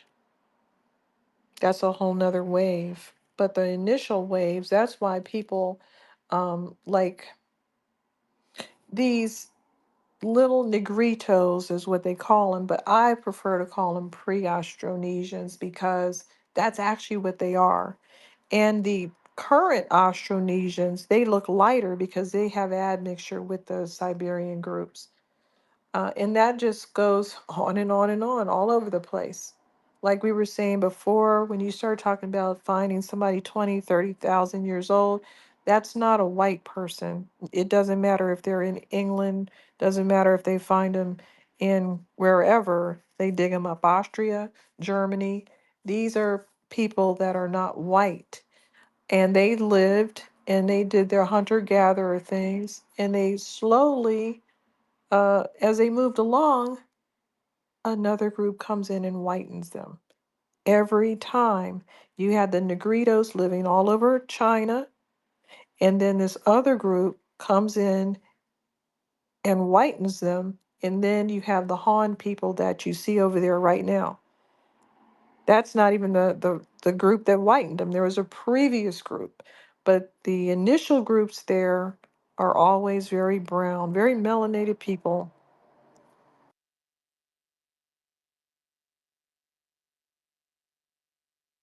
Should that I'm talking through a mute. If you looking, if y'all want to look at the jumbotron, I got a chart from Sheikh Anta Diop, who proved exactly what Wani just said. I mean, it's in your face, and there's some scholarship to prove that Diop was killed for that book.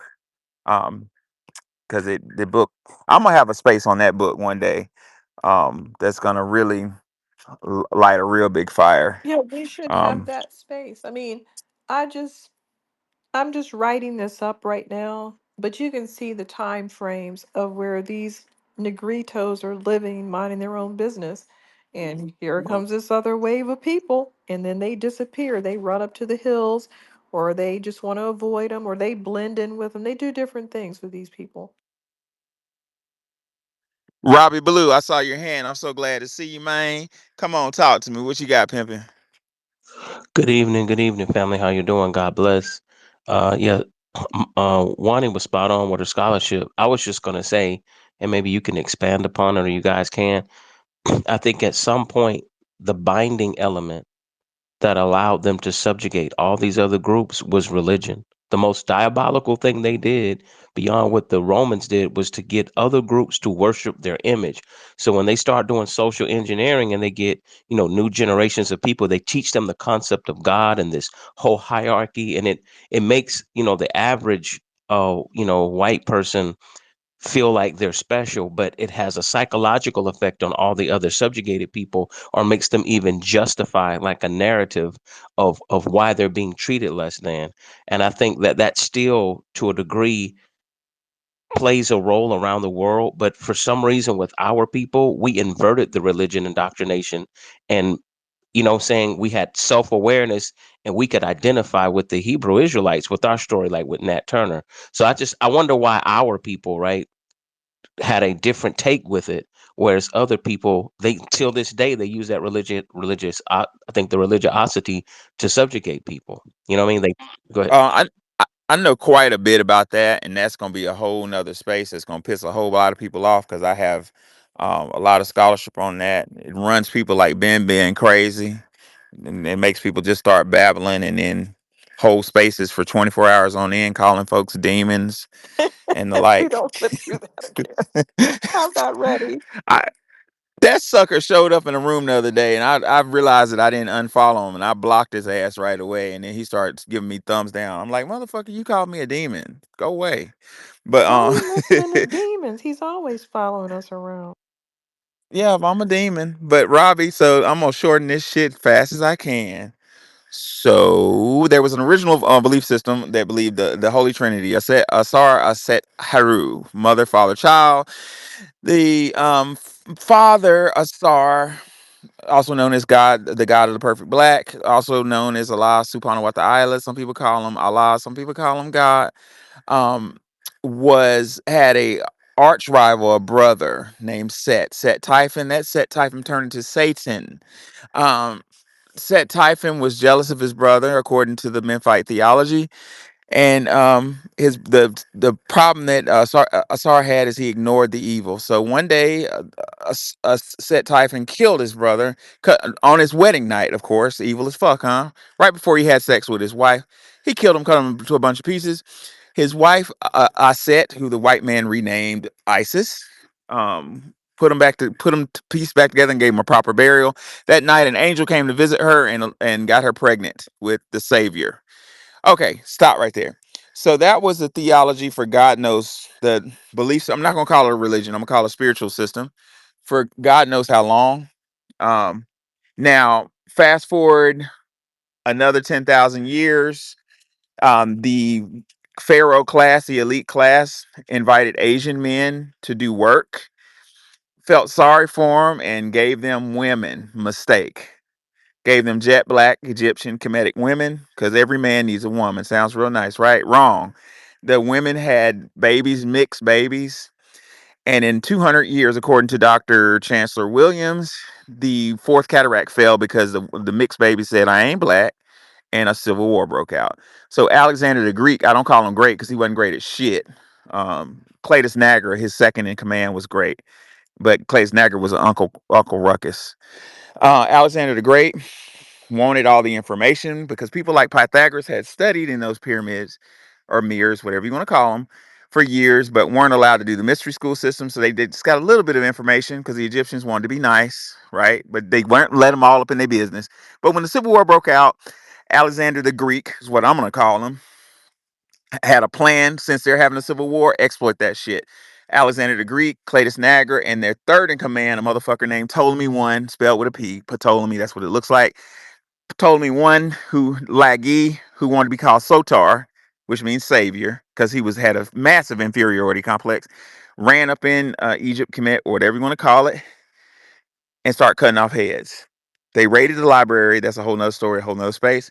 But to answer your question, Robbie, um, after Alexander raided the library he named after himself, the Library of Alexandria, he got drunk to celebrate and allegedly called Cletus Niagara, his second in command, a melanated general, something like a nigga. Cletus Niagara, and he threw a dagger at Cletus Niagara. Cletus Niagara, as history says, got up and said, "I saved your life several times. Now I'm going to kill you." Cletus Niagara, as history reports, Alexander the Greek died in reproach. Reproaches like, "Why in the fuck did I just cuss Cletus Niagara out? Now he's going to cut me to pieces." He was saying that, as the history books say, while Cletus Niagara stabbed his ass to death. So now that Alexander was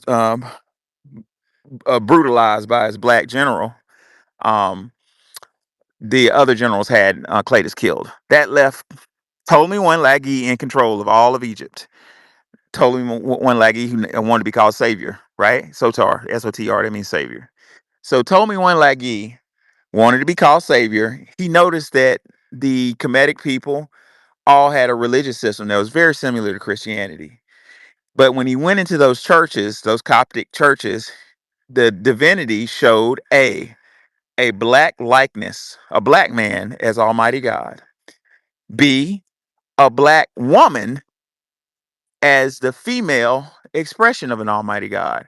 That was a problem with Ptolemy I because in European society they have a problem with female authority. That's a whole nother space, whole nother time. So Ptolemy I went around to these Coptic churches saying, "I want y'all to make God look like me." Because what did he want to be called? He wanted to be called Savior. Very, very low self-esteem Ptolemy had. One by one, the Coptic Egyptian priests said, "Hell no, you're crazy. God looks like how God looks." And they died for that. Until Ptolemy I Lagi found Coptic Egyptian Uncle Ruckus, who said, "Sure, I'll make God in your likeness." So this Coptic Egyptian priest at the request of Ptolemy I Lagi, got rid of Aset and made her invisible. Um, and got rid of Asar, made him invisible, and changed the likeness of Heru, the son, to himself. So that's why you had a stringy white Jesus figure type, and a white figure of the Karast. That's the original word, Karast. It means the bringer of gift, the Karast, which later turned to the Christ. Now, it's arguable in history if that was intentional or not. Was Ptolemy I Lagi just a sorry bastard that wanted to feel special? I don't know. I would like to think that that was a military tactic to try to attack a whole melanated group of people on planet Earth to make them believe that God doesn't look like them, so that, like you said, or like you implied rather, um, their self-esteem would be so low that they would easily be conquered. I don't know that part, but that's kind of like the short and skinny of why the a white likeness of God took over the world. It was military. It's totally one leggy. I can say I'm glad for my grandparents. We ain't never had no fake ass white Jesus pictures in the house. Like just if you just take the Bible and say man was made from the dust of the ground. Have you ever what color is the dirt? Like it's not fucking rockets.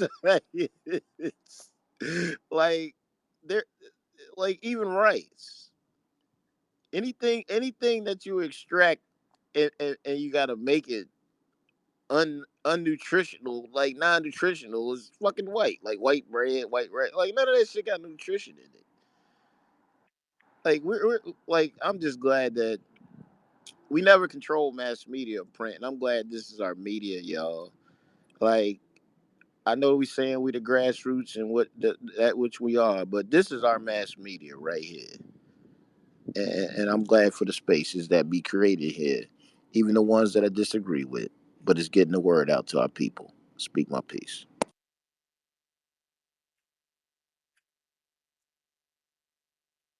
Yeah, no cap. I love X. Like this is very powerful. I'm waiting for.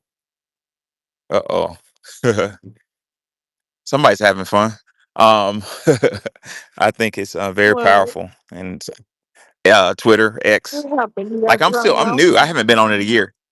What'd you What say? happened? You got thrown out? No, no, no, no, no, no. Somebody in a Hellcat just flew down my street. Oh, It's some Memphis shit. You know what I'm saying? Like Georgia's like real quiet. I'm Memphis. I'm used to people drag racing in the street. And Memphis, you hear that?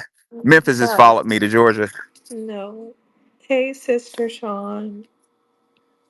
Hey, Sister lady, Sean. I'm just waiting on my turn. Oh, please go ahead. You know what's up, Sister Sean.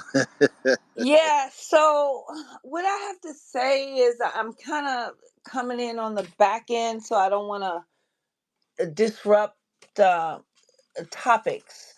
But here's what I want to say about Dr. Francis Quest Welsing. And I'm here in Washington, D.C., and we used to go to Blackburn Center. I'm one of her students. She did a lecture. She did a lecture, a free lecture, every Thursday night at Howard University. And we would go there and we would sit and we would listen, we would learn. She would sell her books and she had these little flyers and things. And we learned the basics, the Cress Welsing theory. I'm very in tune and indoctrinated in that and the 10 principles. But what I want to tell the new people, because she's gone now, is that Howard basically gave her their ass to kiss. Okay. And I had Can you say that again for the people in the back? Howard University gave Dr. Francis Cress Welsing their ass to kiss. I came on Thursdays to learn, and I was always older than the students. And once I got into my activism, I had a couple of students who were active students, and they were like, "Who is she?" See, they didn't even know. I'm like, "What do you mean, who is she?" She's sitting there on your campus, and she gives lectures I think it was every Thursdays at like 6 o'clock, and you don't know who the hell she is? They didn't know. She was being censored. And I would tell them, well, tell your other, you know, like-minded students. So even but she fought and she taught and she taught. That was just in Howard. So that was just Howard. So she did that on Thursdays, but she would be all around the city in different spots, right? So if you were in the know, you knew how to get her and where she was at. It wasn't there, just Howard University. But what they did was they put her like in some sort of corner where our average students didn't even know who she was. And so I just got to take this, I'm going to try to take it back to here we are today. Um, Howard, have no respect for Howard University. I have no respect if Kamala Harris is going to use that as some sort of cloak, like it's some sort of a black girl magic. No, it's black girl tragic. Because the main black girl and the black woman was Dr. Frances Cress Welsing, and they dissed the hell out of her at Howard. So Howard, I have no respect for Howard, although I showed up. I did show up because they have a freedmen's uh, uh, uh, dorm and all that, and the DNC was there. I showed up for that. That's just on the purposes of current events. But I don't want anybody to forget her principalities and it was 10 areas of activity. And those areas are still important areas for us today. And it also colludes, collaborate with Dr. Claude Anderson. You got to understand these people, these people were rejected. We were rejects. Okay? Can you say that again for the people in the back and the elites rejected him, not the grassroots? That's what I want you to know. They were generally rejects. And Sister Sean, do you know the same exact thing happened to me at a historically black college in Tennessee? Or let me say very similar. Dr. Welsing lost that professorship. She was a medical doctor teaching at the medical school, right? And she lost her professorship because she wrote the Crest theory, which said that melanin would, y'all know what it said. She lost it. That's why she lost that job. They alienated her and it was like, we need to get rid of this lady. They didn't give her tenure. So fast forward 40 years or something. I'm at I'm not even gonna say the name of the damn school, a historically black college in Tennessee, and teach. I'm an educator teaching as a professor at the School of Education, and I rewrote the book to help foundational Black American kids, and they did that same shit to me. Like, and why am I saying this? I'm saying that what a lot of people don't realize that not all historically black colleges, not all of them, but there are certain historically black colleges that are really ran by the foundational, run by the dominant society.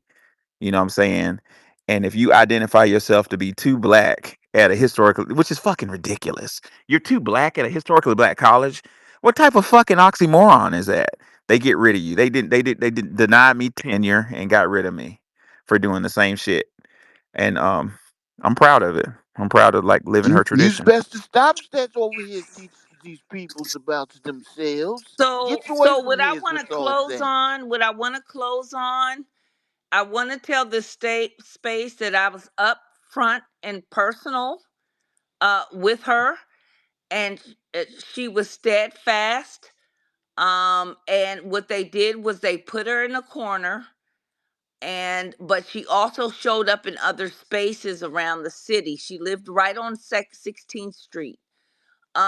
She had a sister. Her name was Barbara Love. Miss Barbara was a very inspirational woman in her own right. She did radio shows. She did, I think it was WPFW for many years. You never even knew that that was Welsing's sister.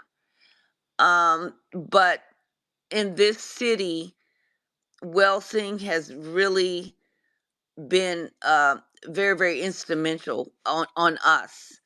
And but we don't have like her tenure, or we don't have her grandeur, but we have her spirit and we have her teachings, and we know what to do. And now I'm out here running my damn mouth. Howard ain't shit, okay? I'm gonna say it. I know what they do. All this HBCU bullshit.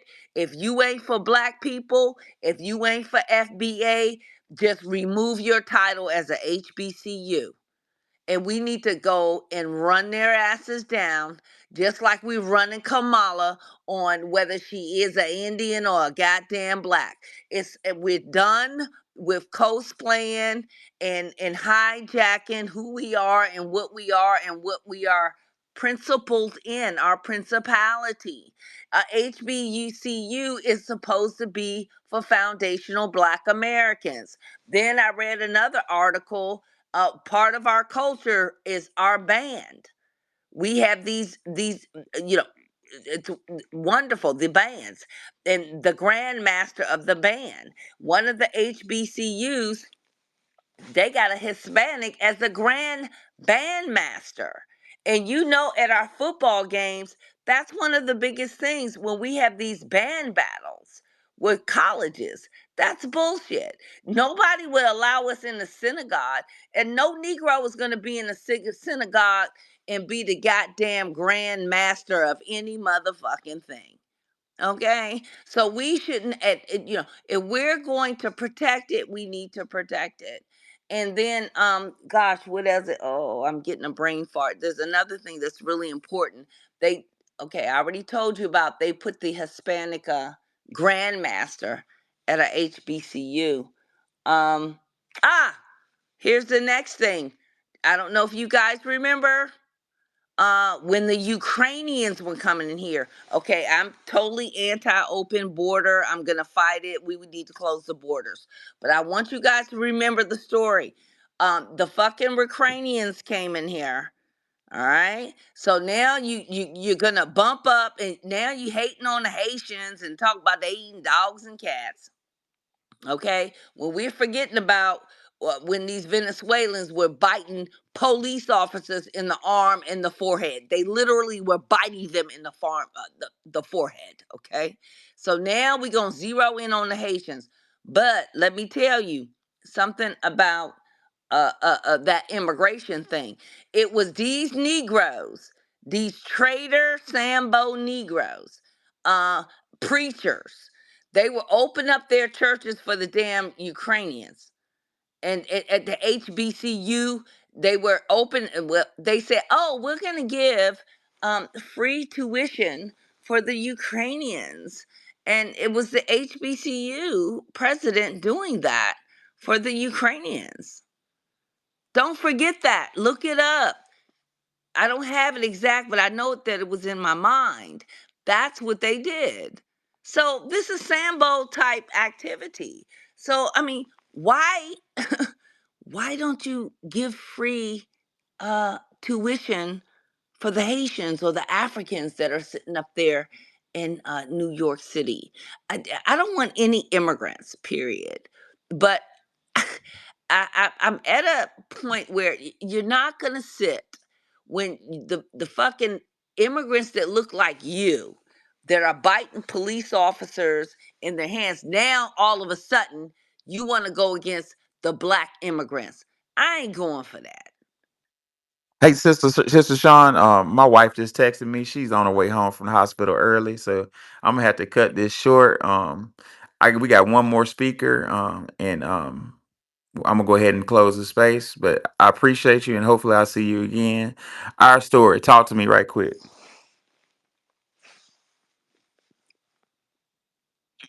Can you hear me? Our story. Oh, she might have fallen asleep. She just came up. Okay. What I will say, Sister Son, about Howard is my Did grandmother. you all call me up? Yeah, I did. Can you not hear me? Oh, okay. I just I attended Howard for a brief stint. And the one thing I noticed was that there were so many foreigners in executive positions at Howard. And there were so many issues at Howard. And the look, I attended the medical school there. And I can tell you for a fact, 50% of the class was foreign. And we were in disbelief. We were just like, what? So it's bad when we had. I remember there was a Caucasian male who interviewed, and he just asked me a point blank question. I guess he thought he could talk to me. He said, "Can I ask you something?" I said, "Sure." And he was like, "Why are there so many foreigners in the class?" And Oh my I God. was so embarrassed Oh my God. because I mean, this is a HBCU. As much as you know, they blasted Howard on all types of TV shows growing up, and you get there, and the people you expect to see, you barely see them. You see more people who, Facts. it was just, it was embarrassing. All I could say was, I don't know. That's all I could Was say. he That's visiting all. How, or was he a student? No, he was interviewing for the medical school, and he Oh, just asked me bluntly, oh wow. That's and I just, embarrassing. yes, it was extremely embarrassing. But the thing is, it's so many foreign. It was an Eastern Indian who was in charge of who was the dean at the time of the medical school. I was like, what Right, I is believe he it. wasn't the dean, he was the vice dean. And I was like, what kind of mess is this? And that They're just using us I'll as a share a little story. dumping ground. They always use our institutions as a dumping ground for everybody. And you know it's the Tower of Yes. Babel. Of course there's problems, like you said. How is it not going to be problems? All these different people with their different ideas, all of them dumb ideas, obviously is evidenced by their communities that they ran away from. Right. Hmm. They couldn't And I fix it wanted back to home. chime in because I heard the professor who was and the young lady, they were speaking about how they treated Dr. Welsing. I would say the biggest issue you would face with these certain particular HBCUs is because of the funding that they receive on the federal level. People really don't read through these bills, but some of these bills have funding specifically for certain schools. Now Yeah, they might say they're HBCUs, but I've read a bill. It was it was up for legislation in a couple years ago, and it specifically named Howard University and the amount that they would receive.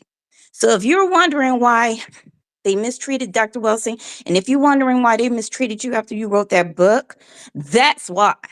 yeah, I Okay. know.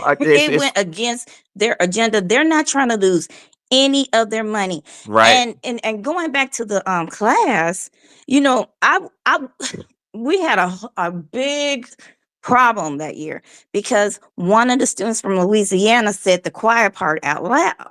And he said, well, y'all not supposed to be here anyway. And oh my gosh, the firestorm that it lit. And I remember being in a study group. One lady, she was Belgium. Another lady, she was like first generation. I think her parents were Nigerian. And they were saying, can you believe he said that? Can you believe? And I'm like, I'm just kind of blunt because that's the kind of family I come from. And I said, well, he didn't lie. I mean, and they were like, what? And I had to explain to them why he said it. And they were like, well, hold up. This is HBCU. It's for Black students. And I said, which Black students, though? Because it wasn't for you.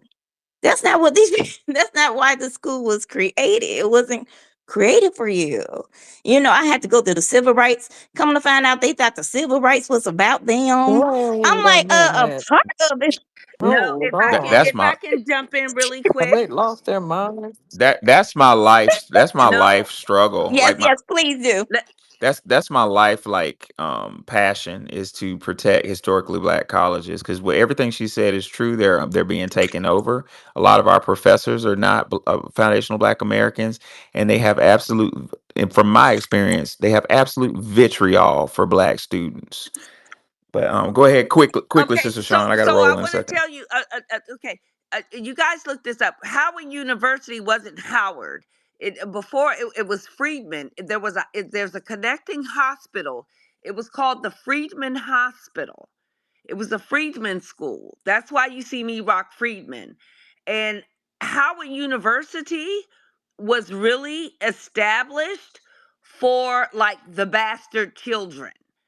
Um, Yeah, I was gonna say yeah, that's and true. what it is that when the slaves master raped our ancestors, our mothers, their children, they wanted to protect them at some level. They didn't want them to be like a whole nigga, right?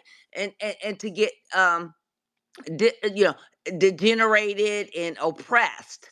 So they created a fucking school, which is Howard University, for their bastard children. That is the creation and that is the hidden history of Howard University. It was for the slave masters' bastard children. That's why they funded it.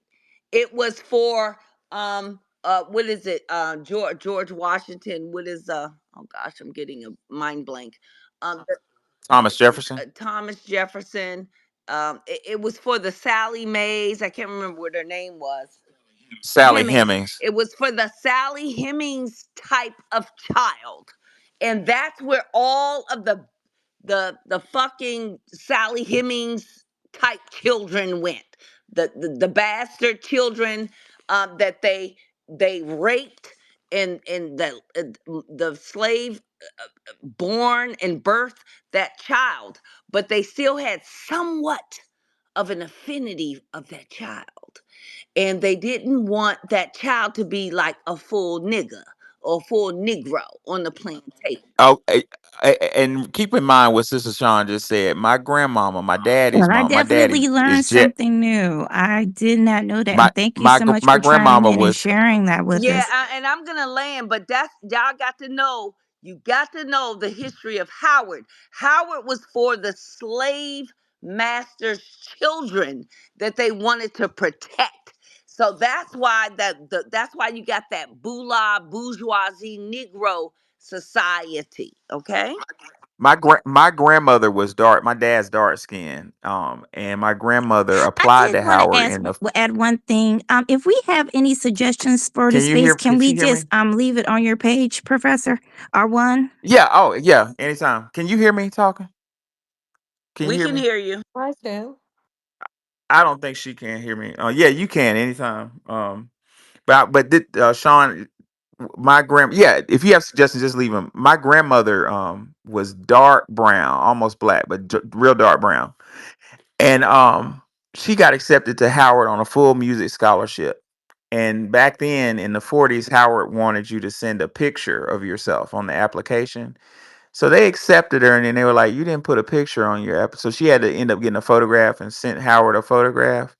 And they did the damn paper brag test on her, and they rejected her. So they accepted her on scholarship, and then saw that she was what was it? If you're brown, stick around. If you're black, get back. If you yellow, you mellow, or whatever. What Dr. Welsing used to say something, but my grandmother failed the paper bag test and ended up having to go to Morgan State because she was too dark, just a little too dark for Howard, and that fucked my grandmama's head Yeah, up because for a the little last while. part, what you said with Dr. Francis Quest was, if you white, you all right. White, you're right. That's right. Ladies and gentlemen, my wife's on the way. I gotta clean up this house right quick. I enjoyed y'all. Hopefully I'll see y'all again. I don't know if my speaker was out, but I heard you our story. Yeah, please leave me suggestions. Um, give me ideas, suggestions. We will continue this again tomorrow. And until that time, I enjoyed y'all. I learned a lot. Tomorrow we will talk about another subject, but we'll keep the learning going. Uh, y'all have a safe night, and I'll see y'all later. Bye. Tree, push me, put that red cat on the fire. Push me inside a jollof rice. The sun Flextro. going wait. Get your bush meat Oh, track push me, stop, Flextro, take people. I It is funny bit. and it is Just also good silent show. surprise. Before I put this food, I got to swallow in spice. Meat tastes so good to me. Bush meat, cook them all in the tree. Bush meat, put the meat cat on the fire. Bush meat, me inside a jug of rice. On the skies, the sky so bright, and the fire won't light. Trying to fry some potatoes to spin. Just need to let the feast begin. Bush meat, tastes so good to me. Bush meat, cook that monkey in the tree. Bush meat, put that meat cat on the fire. Meat inside a jug of rice.